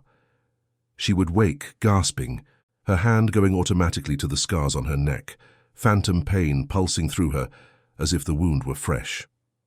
On those nights, she would light a candle and read the Count's letter, which she kept hidden in a locked box beneath her bed. His words brought her strange comfort, reminding her that his death had been his choice, that she bore no guilt for what had happened. It was on one such night, nearly a year after her arrival in Brasov, that everything changed. Elena woke from a nightmare more vivid than usual, her heart pounding, her body drenched in cold sweat. She lit her candle with shaking hands and was about to reach for the Count's letter when she heard it. A sound at her window, not the wind, not a branch scratching against the glass. Something else, something deliberate. She froze, her eyes fixed on the window. The curtains were drawn, but she could see a shadow on the other side of the glass, a shape that was distinctly human in form. Her room was on the 3rd floor of the boarding house. No ordinary person could reach that window without a ladder, which meant the visitor was not ordinary, not human. A vampire had found her. Helena's mind raced through her options. She could scream, wake the house, but by the time anyone arrived, the vampire would have already broken in and taken her. She could try to run, but the door was across the room, and the vampire would be faster. She could reach for the vial Magda had given her, but it was in her traveling bag in the wardrobe too far away. She had no weapons, no defenses except her blood itself, and she did not want to test whether it still carried the saint's curse. She did not want to kill again. The window opened. It should have been locked, but locks meant nothing to creatures with supernatural strength. A figure climbed through with fluid grace, silhouetted against the moonlight beyond. Elena pressed herself back against the headboard of her bed. The candle clutched in one hand, its small flame offering pathetic illumination and no protection whatsoever. The figure stepped fully into the room, and the candlelight finally revealed features that Elena recognized. Not the face, which she had never seen clearly, but the bearing, the way she moved, the burgundy dress she still wore despite its age and wear. Anastasia. The Chamberlain of Castle Dracula had found her. Elena's fear did not diminish, but it changed quality. Anastasia had helped her once, had saved her life. But that had been when the Count was dying, when his final order to protect Elena had still held weight. What did the Chamberlain want now, months later, in a city far from the castle? Anastasia moved closer, her pale face expressionless as always, but her eyes, those dark, empty eyes, seemed to hold something Elena had not seen before. Urgency, perhaps even fear. "Elena of the village," the Chamberlain said, her cultured voice cutting through the silence. "I apologize for the intrusion. I mean you no harm, but I must speak with you. Lives depend on it. Many lives." Elena found her voice, though it came out shakier than she would have liked. "Lives? What do you mean?" Anastasia glanced at the window, as if checking to ensure they were not observed, then turned her attention back to Elena. "The Count's death created a power vacuum. As I predicted, the vampires who survived scattered to new territories. Most have been attempting to establish their own domains, following the example he set.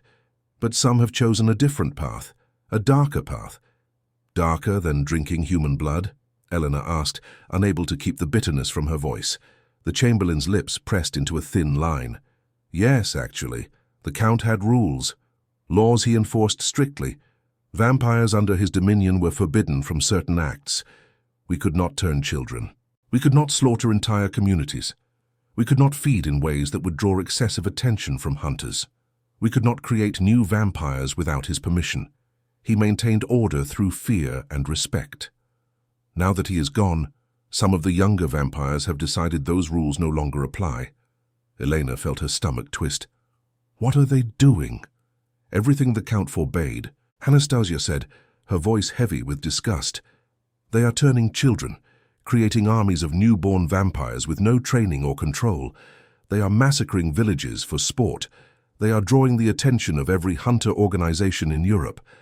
They are threatening to expose our kind to the modern world, to provoke a war that will end with the destruction of all vampires, guilty and innocent alike."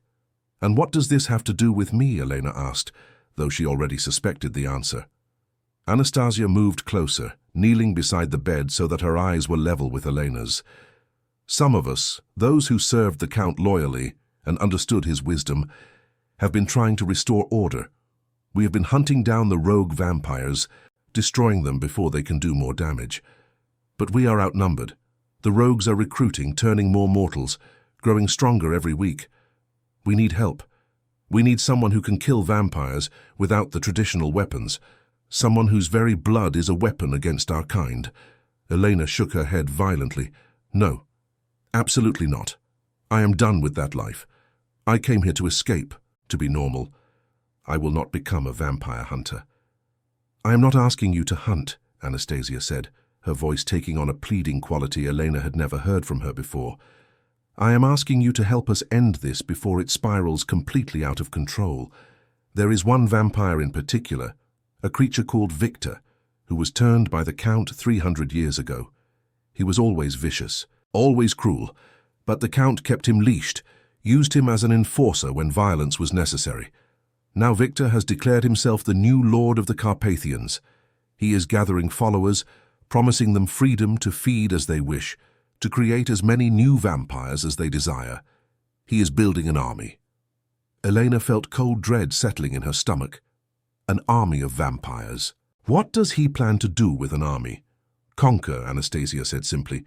He wants to establish a kingdom of the undead, a territory where vampires rule openly and humans exist only as livestock. He is starting in the Carpathians, but he will not stop there. He has ambitions that span continents, and if he succeeds, if he proves that vampires can rule openly through force, others will follow his example. The careful balance the Count maintained for centuries will be shattered. Humanity and vampire kind will go to war. Millions will die on both sides. Elena closed her eyes, feeling the weight of this new burden settling onto her shoulders. She had thought killing the Count would free her. Instead, it had created a cascade of consequences she could never have anticipated. By removing the one force keeping the vampire world in check, she had inadvertently unleashed chaos. And now, Anastasia was telling her that she was the only one who could stop it. "Why me specifically?" Elena asked, opening her eyes to meet the Chamberlain's gaze. "You said there are loyal vampires fighting the rogues. Why do you need me?" "Because Victor knows about you," Anastasia said, and her voice held genuine fear now. "He knows about the blood of Saint Luminita. He knows you killed the Count. And he is hunting you, not to destroy you, but to capture you. He believes that if he can force you to turn into a vampire, if he can corrupt the Saint's bloodline, then your blood will lose its holy properties. He believes you will become his most powerful weapon, a vampire who can walk among mortals without suspicion, who can infiltrate hunter organizations, who can turn the tide of any battle." Elena felt her blood turn to ice. "Can he do that? Can he turn me?" Anastasia hesitated. "I do not know. The texts about Saint Luminita's bloodline are vague. Some suggest that her descendants cannot be turned, that their blood will kill any vampire who tries. Others suggest that if they are turned, they become something unique, neither fully human nor fully vampire. I do not wish to test the theory. Neither should you." "Then what do you propose?" Elena asked, feeling trapped. "If he is hunting me, if he has an army, how am I supposed to stop him? I am one girl with holy blood.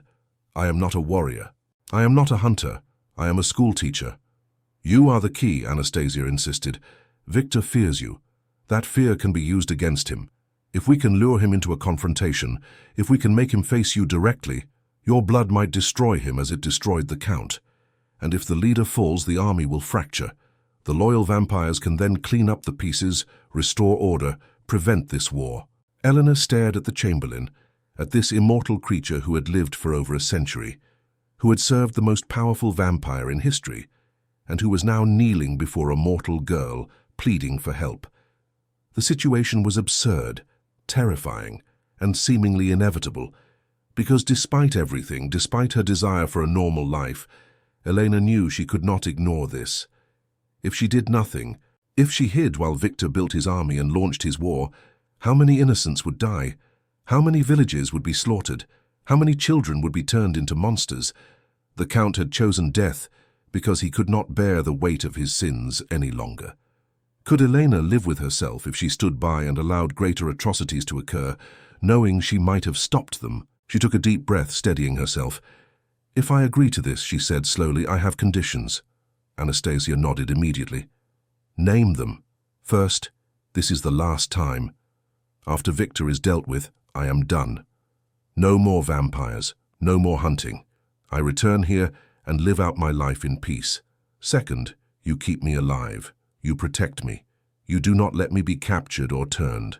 Third, if we succeed, if Victor falls and order is restored, you ensure that no vampire ever comes for me again. You spread the word among your kind that I am off limits, that anyone who harms me or my family will face the wrath of every loyal vampire in existence."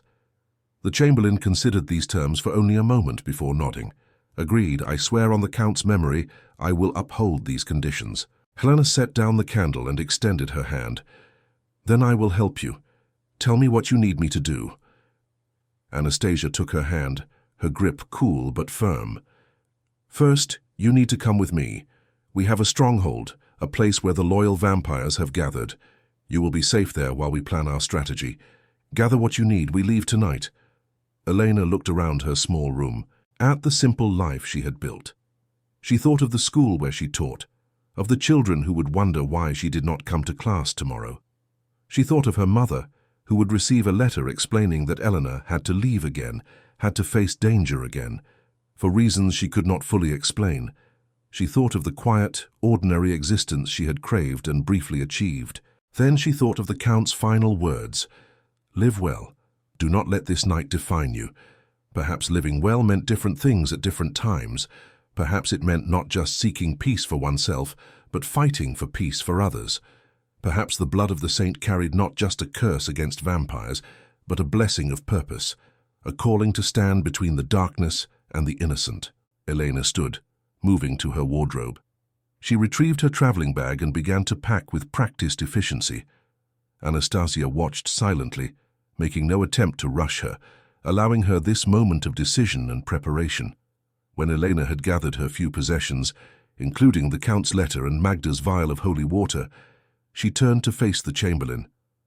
"I am ready," she said, her voice stronger now, filled with determination born of acceptance. "Take me to your stronghold. Introduce me to the loyal vampires, and let us end this war before it begins." Anastasia's face, usually so expressionless, softened with something that might have been relief or gratitude or both. "The Count chose well when he drank your blood," she said quietly. "You have his courage, if not his immortality. He would be proud." Elena shouldered her bag and moved toward the window. As she climbed out into the night, following a vampire into unknown danger, she sent a silent prayer to Saint Luminita. She prayed for strength, for wisdom, for the courage to face whatever lay ahead. And she prayed that when this was over, if she survived, she would finally be allowed to rest, to lay down the burden of her bloodline and simply be Elena. Not a weapon, not a hero, just a woman who had done what needed to be done and earned the right to live in peace. The night air was cold against her face as Anastasia led her across rooftops and through shadows, moving with supernatural speed and grace, while Elena struggled to keep up. Behind her, the city of Brasov lay sleeping, unaware of the monsters that walked among them, unaware of the war that loomed on the horizon. Ahead lay darkness and danger, and a confrontation with a vampire who wanted to use her as a weapon in his conquest. But Elena was no one's weapon, not anymore. She was the heir of Saint Luminita, bearer of holy blood, and she had already killed one vampire lord. If Victor wanted to face her, if he wanted to test whether her blood could be corrupted, or whether it would destroy him as it had destroyed his master, then let him come. She would be ready. And when it was over, when Victor lay dead and his army was scattered, she would finally claim the peace she had earned through blood and sacrifice, and an unwavering refusal to let others define who she was or what she would become. The Count had found his redemption in death. Elena would find hers in life, and nothing, not Victor, not his army, not fate itself, would take that from her. The stronghold of the loyal vampires was hidden deep in the mountains, far from any human settlement. It was not a castle like Dracula's had been, but rather a network of caves and tunnels carved into the living rock, expanded and reinforced over centuries to create a labyrinth that only the initiated could navigate. Anastasia led Elena through passages lit by phosphorescent fungi that grew on the walls, casting everything in an eerie green glow that made the Chamberlain's already pale face look almost spectral. They descended deeper and deeper into the mountain until Elena lost all sense of direction and time. Finally, they emerged into a vast cavern that had been transformed into something resembling a great hall. Stalactites hung from the ceiling like frozen tears. Natural stone columns rose from floor to ceiling, supporting the weight of the mountain above. And scattered throughout the space were vampires, perhaps 30 or 40 of them, some sitting in groups conversing in low voices, others standing alone lost in thought, all of them turning to stare as Anastasia and Elena entered. The attention was immediate and uncomfortable. Elena felt dozens of eyes fixing on her, glowing faintly red in the dim light. She heard whispers, words exchanged too quickly and quietly for her to make out. Some of the vampires rose to their feet, their body language tense, defensive. Others remained seated but leaned forward, studying her with undisguised curiosity. Elena resisted the urge to reach for the vial of holy water in her bag. These were supposed to be allies, she reminded herself.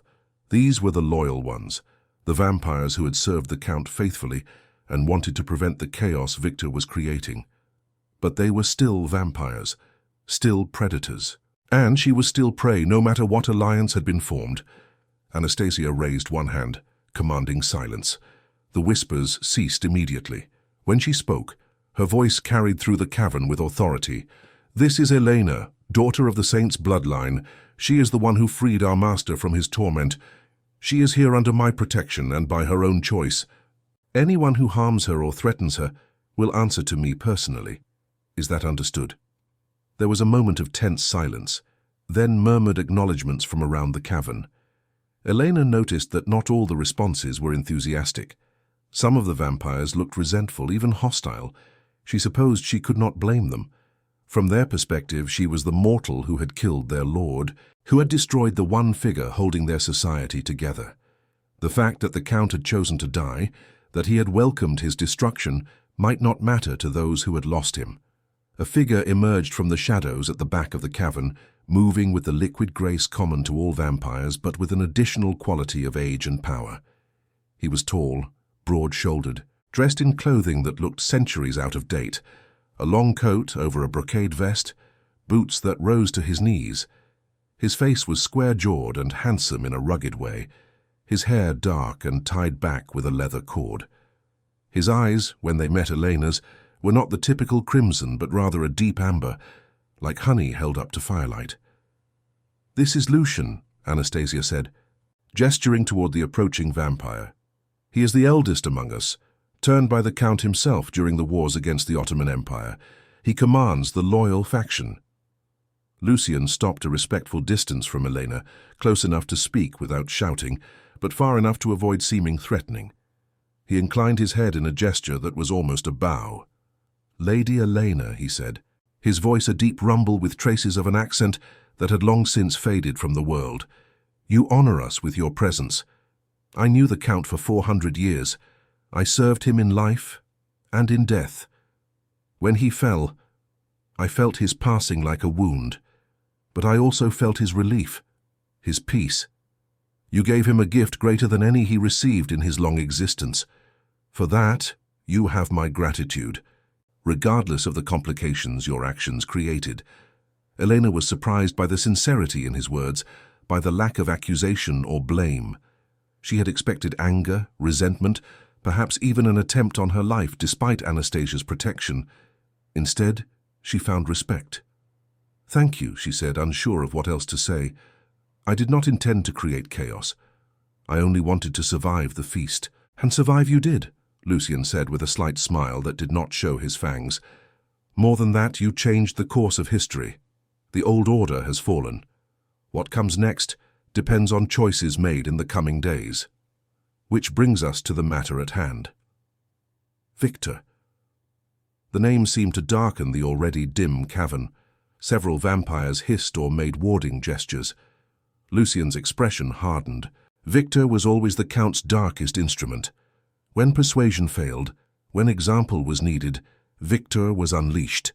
He committed atrocities that even we found disturbing, but he did so under the Count's command, following orders. We told ourselves that his cruelty served a purpose, that it maintained the order we needed to survive. Now, without the Count to restrain him, Victor has revealed his true nature. He is not simply cruel, he is mad. Mad with power, with freedom, with ambition. He wants to build an empire of the damned, and he will drown the world in blood to achieve it. Elena had heard some of this from Anastasia, but hearing it confirmed by others made it more real, more terrifying. "How many vampires follow him?" she asked. "Too many," Lucian replied grimly. "Last count we estimated at least 200, and the number grows daily. He is turning mortals indiscriminately, creating newborns with no training or control. Most of them are little more than rabid beasts, driven mad by the transformation and the sudden overwhelming hunger. But they are dangerous nonetheless. A mob of starving newborns can overwhelm even experienced hunters. And he is hunting me," Elena said. "Anastasia told me he wants to turn me, to corrupt my bloodline." Lucian nodded. Victor believes that if he can turn a saint's descendant into a vampire, he will gain not just a powerful weapon, but also a symbolic victory. He will prove that nothing is truly holy. that even the divine can be corrupted. It fits his worldview. He has always despised humanity, always seen mortals as inferior creatures fit only for feeding. The idea of turning the saint's heir appeals to his sense of superiority. Can he do it? Elena asked the question that had been haunting her since Anastasia first revealed Victor's plans. Can I be turned? Lucian exchanged glances with Anastasia, then sighed. Honestly, we do not know. The texts are unclear. Some suggest that the saint's blood is incompatible with vampiric transformation, that any attempt to turn you would result in the death of the vampire who tried. Others suggest that you could be turned, but that the result would be unpredictable. You might become an ordinary vampire. You might become something entirely new, a hybrid of holy and damned. Or you might become a vampire who retains the poison in your blood, able to destroy other vampires with a touch or a bite. We have no way to know without testing, and I think we can all agree that testing is not advisable. Elena felt a chill run down her spine. So Victor is gambling. He does not know if turning me will work, but he is willing to risk it. Victor has always been reckless, Lucian said. That is part of what makes him dangerous. He does not calculate odds the way the Count did. He acts on impulse, on desire, on rage. If he wants something, he pursues it without considering the consequences. That is why we must stop him before he finds you. And that is why we need your help. Elena had agreed to help, but hearing the plan laid out in stark terms made the reality of what she had committed to sink in. What exactly do you need me to do? She asked. Lucian gestured toward a stone table at the center of the cavern. Scrolls and maps were spread across its surface, weighed down by rocks and candles. He moved to the table, and Elena followed with Anastasia at her side. The other vampires in the cavern drew closer as well, forming a loose circle around them, all attention focused on their leader. Victor has established his main stronghold here, Lucian said, pointing to a location on one of the maps.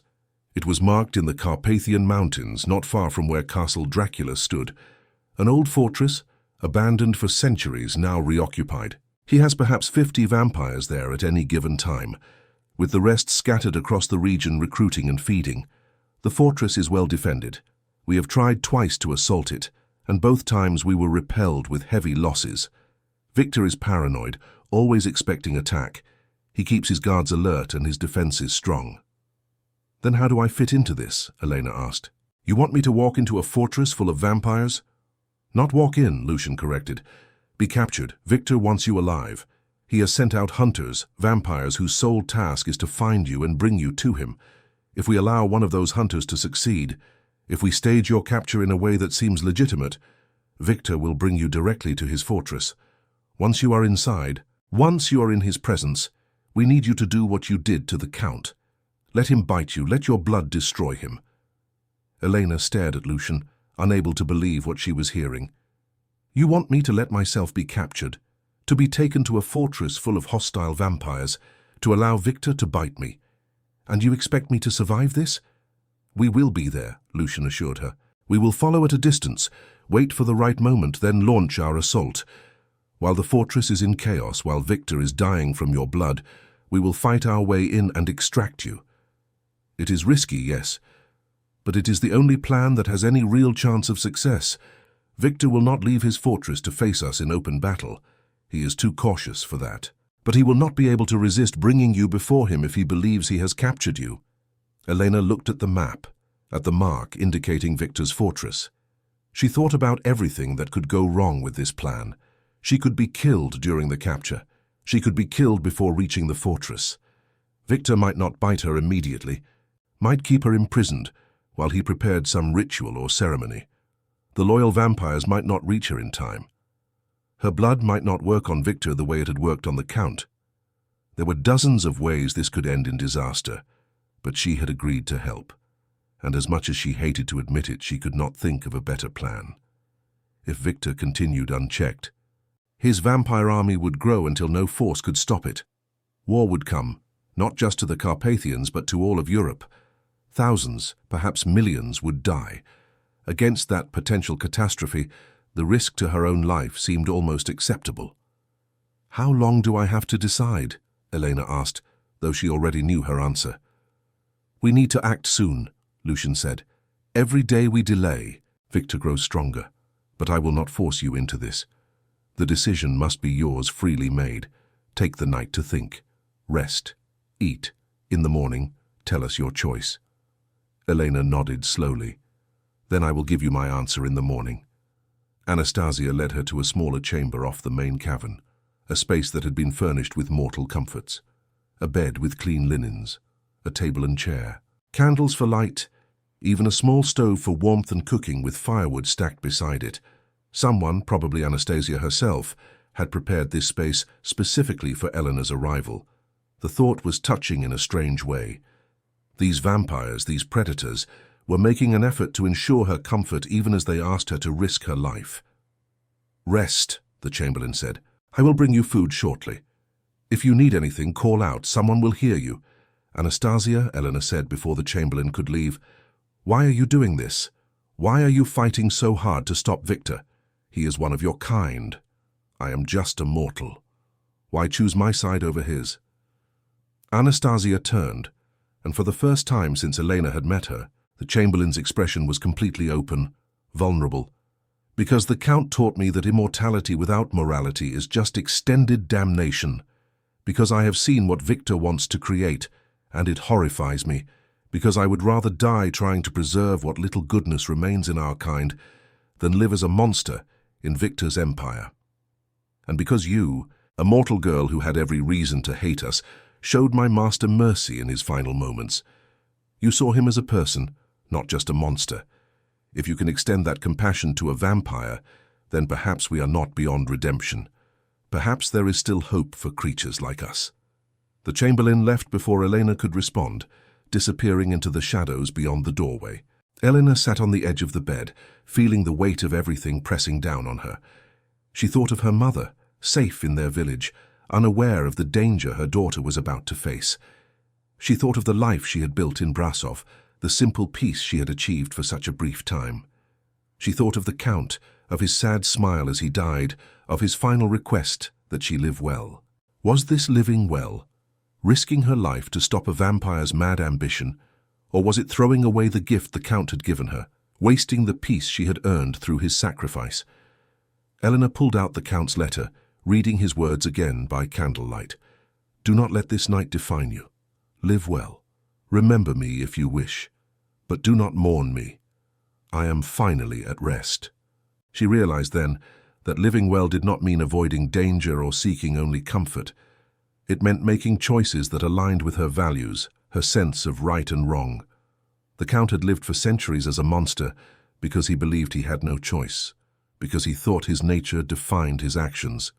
In the end, he had reclaimed his agency, chosen death over continuing to be something he despised.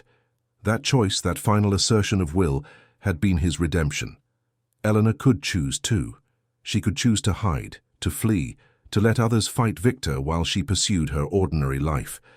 Or she could choose to stand, to fight, to be the weapon she had been born to be one more time, so that she could earn true peace, not just the illusion of it. The Count had chosen mercy. She would choose courage. In the morning, when Lucien asked for her answer, Elena spoke without hesitation. "I will do it. I will let myself be captured. I will face Victor. And I will end him, or die trying." The preparation took 3 days.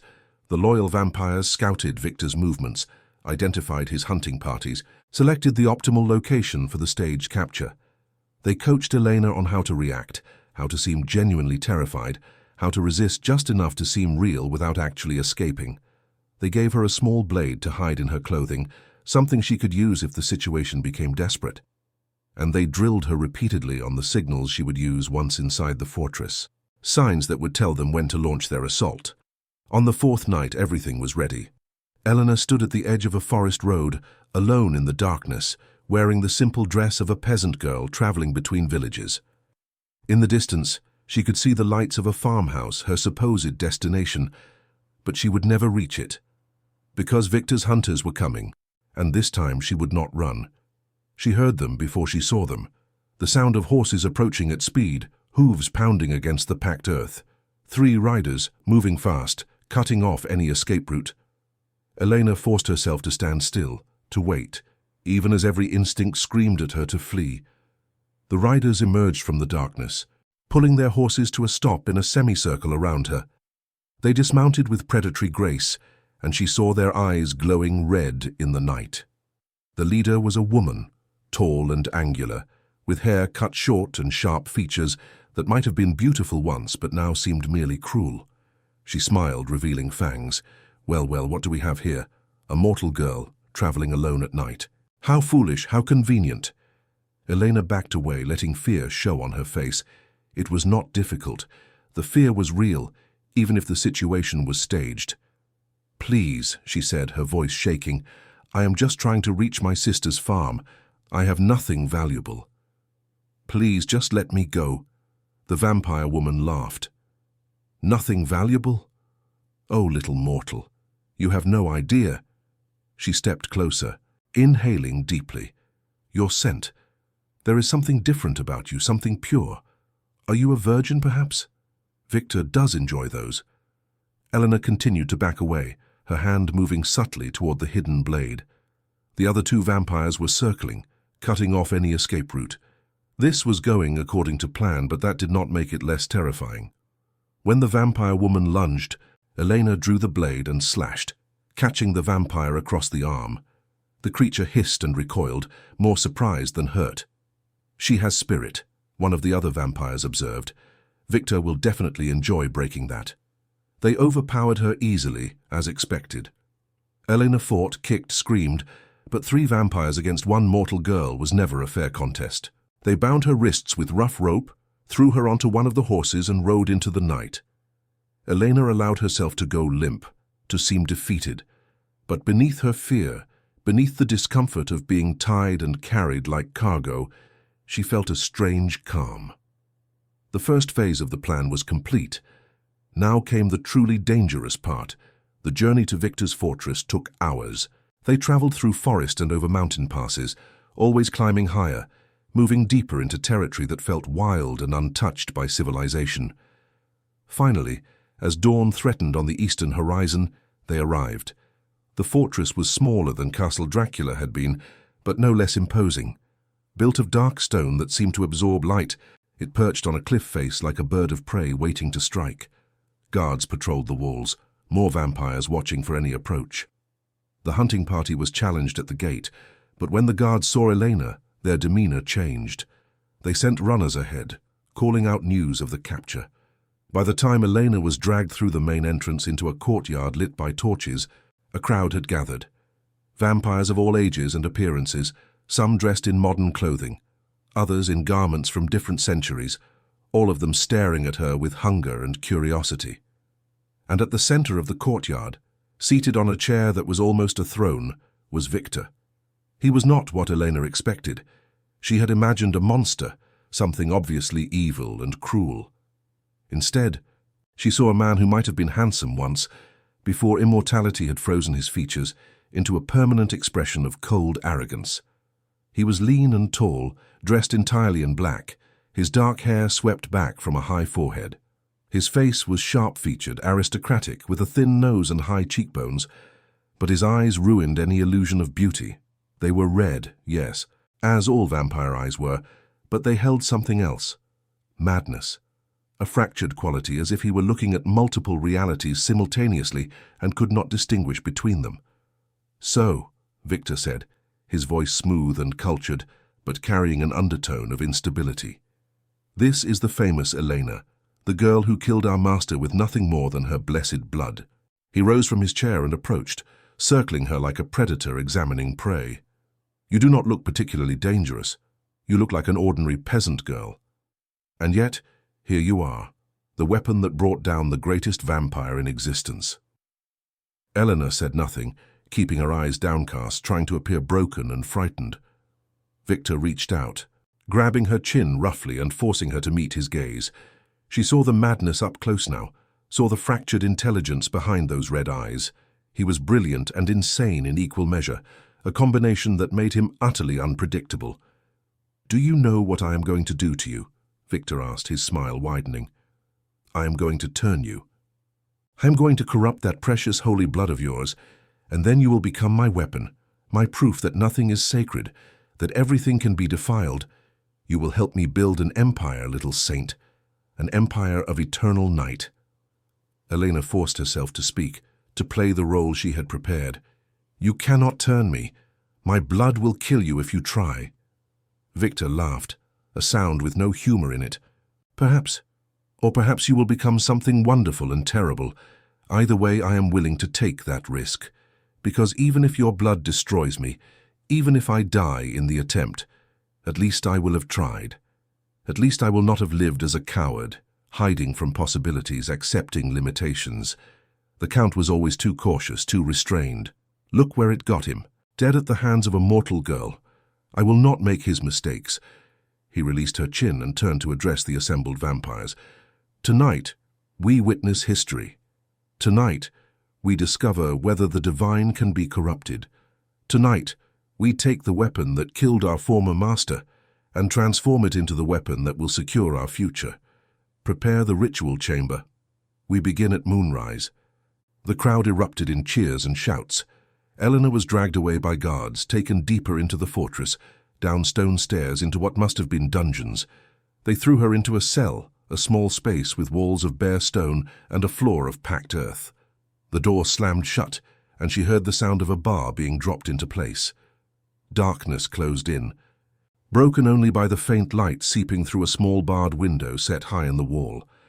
Elena waited until she was certain she was alone, then allowed herself to slump against the wall, breathing hard.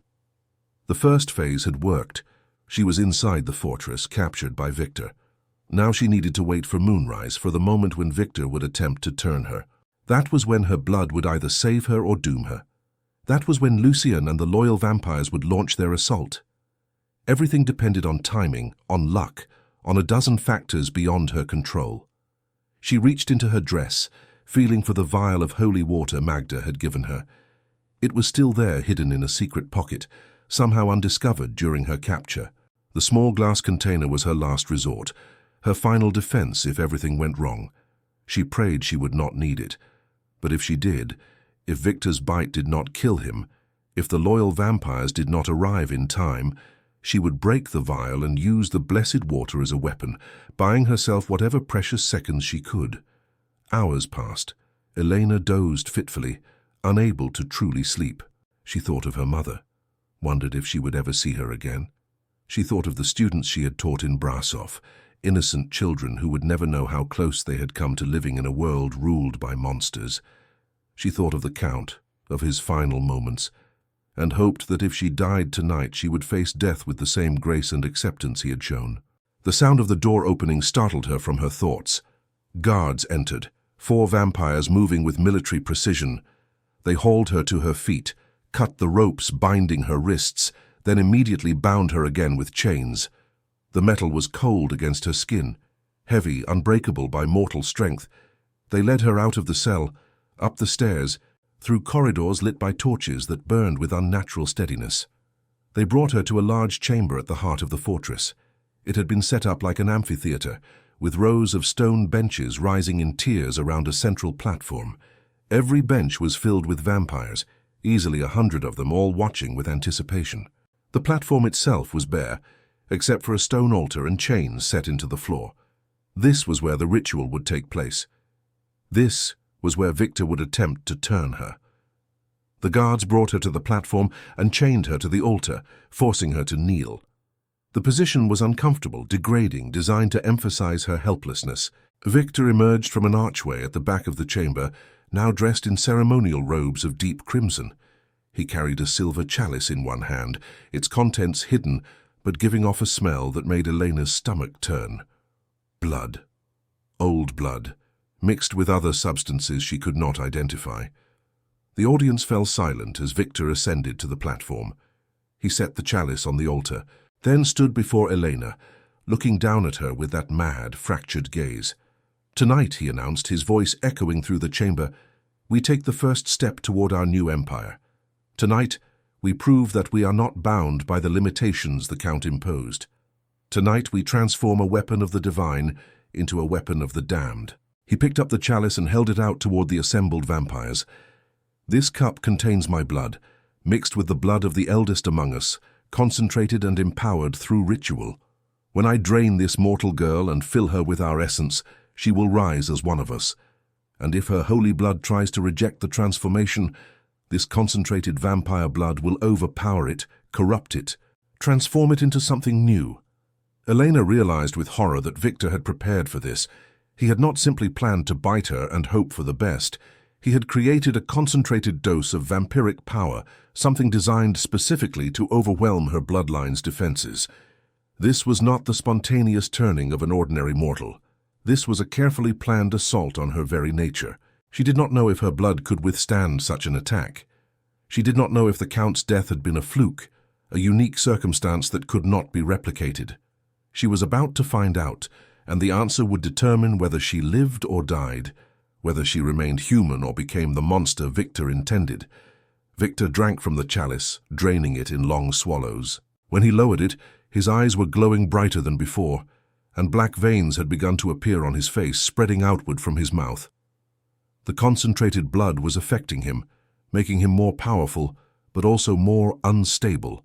He dropped the chalice and it rang against the stone floor, rolling away. Then he turned his full attention to Elena. "Any last words, little saint?" he asked. His voice distorted slightly, as if multiple voices were speaking in unison. Elena met his gaze steadily. "Only these. The Count died with dignity. You will die screaming." Victor's face contorted with rage. Then he lunged forward, his hands gripping her shoulders, his fangs extending fully. Elena did not look away, did not close her eyes. She watched as he lowered his mouth to her neck, felt the pressure of his fangs against her skin, and whispered a prayer to Saint Luminita. Then Victor bit down, his fangs piercing her flesh, and Elena's world exploded into pain and light. The sensation was different from when the Count had bitten her. That had been agonizing, but also strangely intimate, a connection between two beings who understood each other. This was violation, pure and simple. Victor was not feeding with any semblance of respect or restraint. He was tearing at her, ripping her blood from her body with savage hunger. She felt him swallowing, felt the concentrated vampiric blood in his system mixing with her own, felt the two essences beginning to war within her veins. And then the burning started. It erupted from the site of the bite, spreading through her body with terrifying speed. But this time it was not just in her blood, it was in his too. She felt Victor's body begin to convulse, felt him try to pull away but find himself unable to, locked to her by his own fangs. The concentrated blood he had drunk was reacting with her holy bloodline, and the reaction was catastrophic. Victor screamed, the sound muffled by his mouth still locked on her throat. Black smoke began to rise from his skin, curling upward in tendrils. The veins on his face turned from black to burning white, like lightning trapped beneath his skin. The assembled vampires leaped to their feet in shock and horror, some rushing toward the platform, others fleeing for the exits. Outside, Elena heard sounds of battle, shouts, the clash of metal, the roar of flames. Lucian and the loyal vampires had launched their assault. The timing was perfect. Victor's fortress was about to fall into chaos just as their leader was dying from Elena's blood. With a final desperate effort, Victor tore himself away from Elena. He stumbled backward, his hands going to his throat. His mouth opened in a soundless scream. His entire body was glowing now, light shining through every pore just as it had with the Count. But this light was different. It was not pure and cleansing. It was angry, violent, like fire consuming rotten wood. Victor had corrupted himself with the concentrated blood, and now that corruption was being destroyed along with him. He fell to his knees, then to his face. The light grew brighter, more intense. The vampires on the platform backed away, shielding their eyes. Elena, still chained to the altar, could only watch as Victor's body began to disintegrate, flesh sloughing away, bones turning to ash, until nothing remained but light and smoke and the smell of burning. Then the light went out and Victor was gone. Nothing remained of him, not even ash. The concentrated blood he had consumed had been so corrupted by Elena's bloodline that it had consumed him entirely, leaving no trace.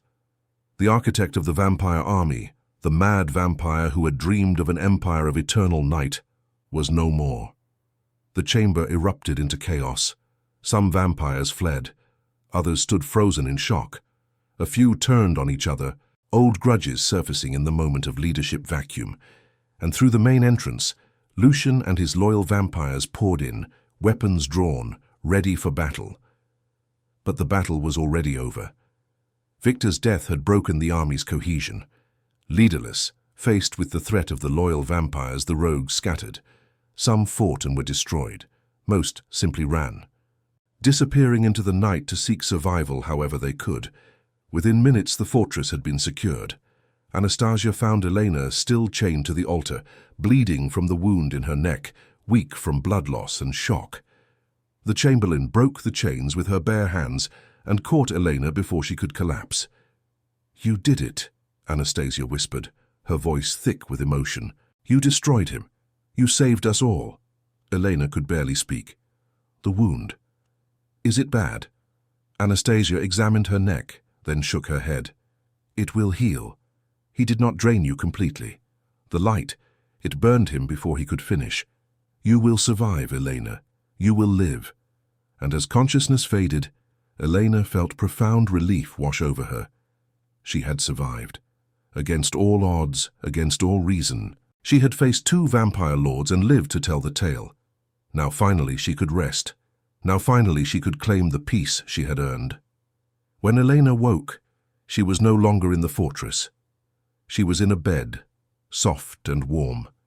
In a room lit by afternoon sunlight streaming through open windows. She blinked, disoriented, wondering if she had died, and this was some version of an afterlife. Then Anastasia appeared, sitting in a chair beside the bed, watching over her as she had in the cavern stronghold. "Welcome back," the chamberlain said with a small smile. "You have been unconscious for 2 days. We brought you to a safe house, a place where mortals and vampires can coexist peacefully. You are in no danger here." "Victor?" Elena asked, her voice hoarse. "Gone, destroyed completely. His army has scattered. Most of the rogues have fled to distant territories. Those who remained have been destroyed or have sworn allegiance to Lucian. Order is being restored. The crisis is over." Elena closed her eyes, letting that knowledge sink in. It was truly over. The threat had been eliminated. The vampire world would rebuild, hopefully following the Count's example of restraint rather than Victor's madness. And she, Elena, could finally return to her life, to the peace she had been denied for so long. "What will you do now?" Anastasia asked gently. Elena opened her eyes and met the chamberlain's gaze. "I will go home. Back to Brasov, back to my teaching. I will live the ordinary life I have always wanted. And I will never ever allow myself to be involved with vampires again. No offense." Anastasia laughed softly. "None taken. You have earned your peace, Elena. You have done more than any mortal should ever be asked to do. The vampire world owes you a debt that can never be repaid. But I promise you this, as long as I exist, as long as any of the loyal vampires exist, we will ensure that you are never bothered again. We will spread the word among our kind. Elena of the Saint's bloodline is to be left in peace. Any vampire who harms her or her family will face the wrath of every loyal vampire in existence. You have my word." Elena nodded, accepting that promise. She knew that Anastasia would keep it, that the chamberlain had proven herself trustworthy beyond any doubt. When she was strong enough to travel, Anastasia personally escorted her back to Brasov, seeing her safely to her boarding house, ensuring she had everything she needed. They said their farewells at the door, and Elena watched as the chamberlain disappeared into the evening shadows, returning to the world of night that Elena was finally leaving behind. The months that followed were peaceful, in a way Elena had never experienced before. She returned to her teaching, to her quiet routine, to her ordinary life. The wound on her neck healed, leaving scars that she covered with high-collared dresses.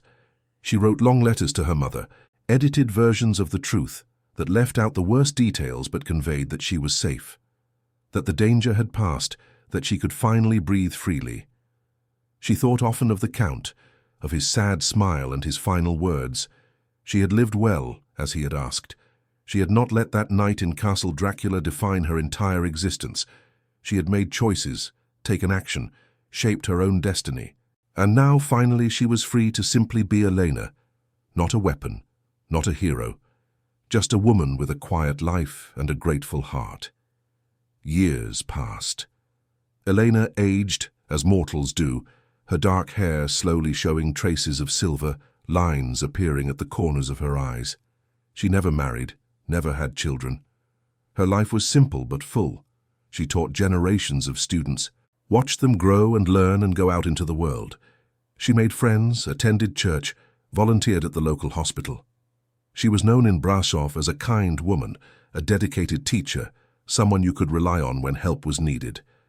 She never spoke of her past, never told anyone about the nights she had spent among vampires, about the blood she had shed and the monsters she had destroyed. That was her burden alone, her secret history. Sometimes on quiet nights she would take out the Count's letter and read his words again, feeling the connection across time and death. Thank you for seeing me. Thank you for understanding. Thank you for setting me free. On her 50th birthday, Elena received a package with no return address. Inside was a single black rose, preserved perfectly, and a note written in elegant script she recognized. It read simply, "The loyal vampires have not forgotten. You are still under our protection. May you live in peace for all your days." It was signed by Anastasia, though Elena suspected the Chamberlain had long since passed into true death, and this was from one of her successors, maintaining the promise made decades ago. Elena pressed the rose between the pages of a book and kept it as a reminder that monsters could keep their word, that redemption was possible, even for the damned, that mercy and justice were not always opposites, but could sometimes be the same thing expressed in different ways. She lived to be 73 years old, a good long life by the standards of her time. When she died, it was peacefully in her sleep, in the boarding house room she had called home for half a century. The nuns at the school mourned her. Her students, now adults with children of their own, spoke at her funeral about the teacher who had changed their lives. She was buried in the city cemetery, under a simple headstone that bore her name and dates and nothing more. But in the hidden places of the world, in the strongholds and sanctuaries where vampires gathered, a different story was told. The story of Elena, the saint's daughter, who had killed 2 vampire lords with nothing but her blood and her courage, who had shown mercy to a monster and received mercy in return, who had changed the course of history and then walked away, choosing peace over power, obscurity over fame. She became a legend among the immortals, a reminder that mortals were not simply prey, that humanity had strength that transcended physical power, that sometimes the smallest and seemingly weakest could bring down the mightiest. And in the spaces between life and death, in the realm where spirits dwell, Count Dracula's shade smiled. The girl had lived well, just as he had asked. She had honored his memory not through grand gestures, but through quiet dignity, through choices made with conscience and care. She had been the instrument of his redemption, and he had been, in his own way, the instrument of hers. They had freed each other, monster and maiden, damned and holy, in a moment of understanding that transcended centuries of hatred and fear. The Count was at rest.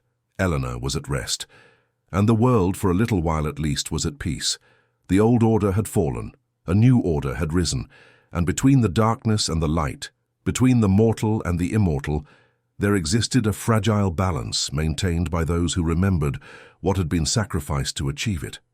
In her coffin, beneath the earth, Elena's body rested beside the Count's letter, which she had requested be buried with her. The paper had yellowed with age, the ink faded but still legible. And on quiet nights, when the moon was full and the world held its breath, some claimed they could see 2 figures standing in the cemetery, a tall man in dark clothing and a young woman in a simple dress, speaking softly, their forms translucent, there and not there. The Count and his saint meeting one final time in death as they had met in life, sharing a moment of peace that neither had known they were seeking until they found it in each other. And then they would fade, returning to whatever rest awaited them, leaving behind only the whisper of a conversation that had changed everything, a mercy that had redeemed 2 souls and altered the fate of 2 worlds.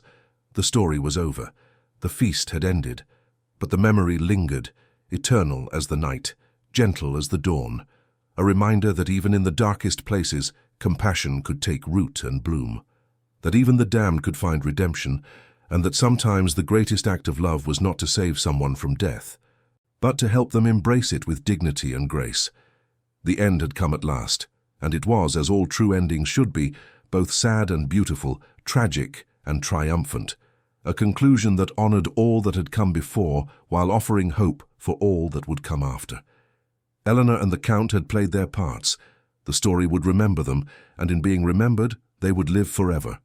Not as they had been in life, but as they had become in death, free, at peace, finally, eternally, wonderfully free.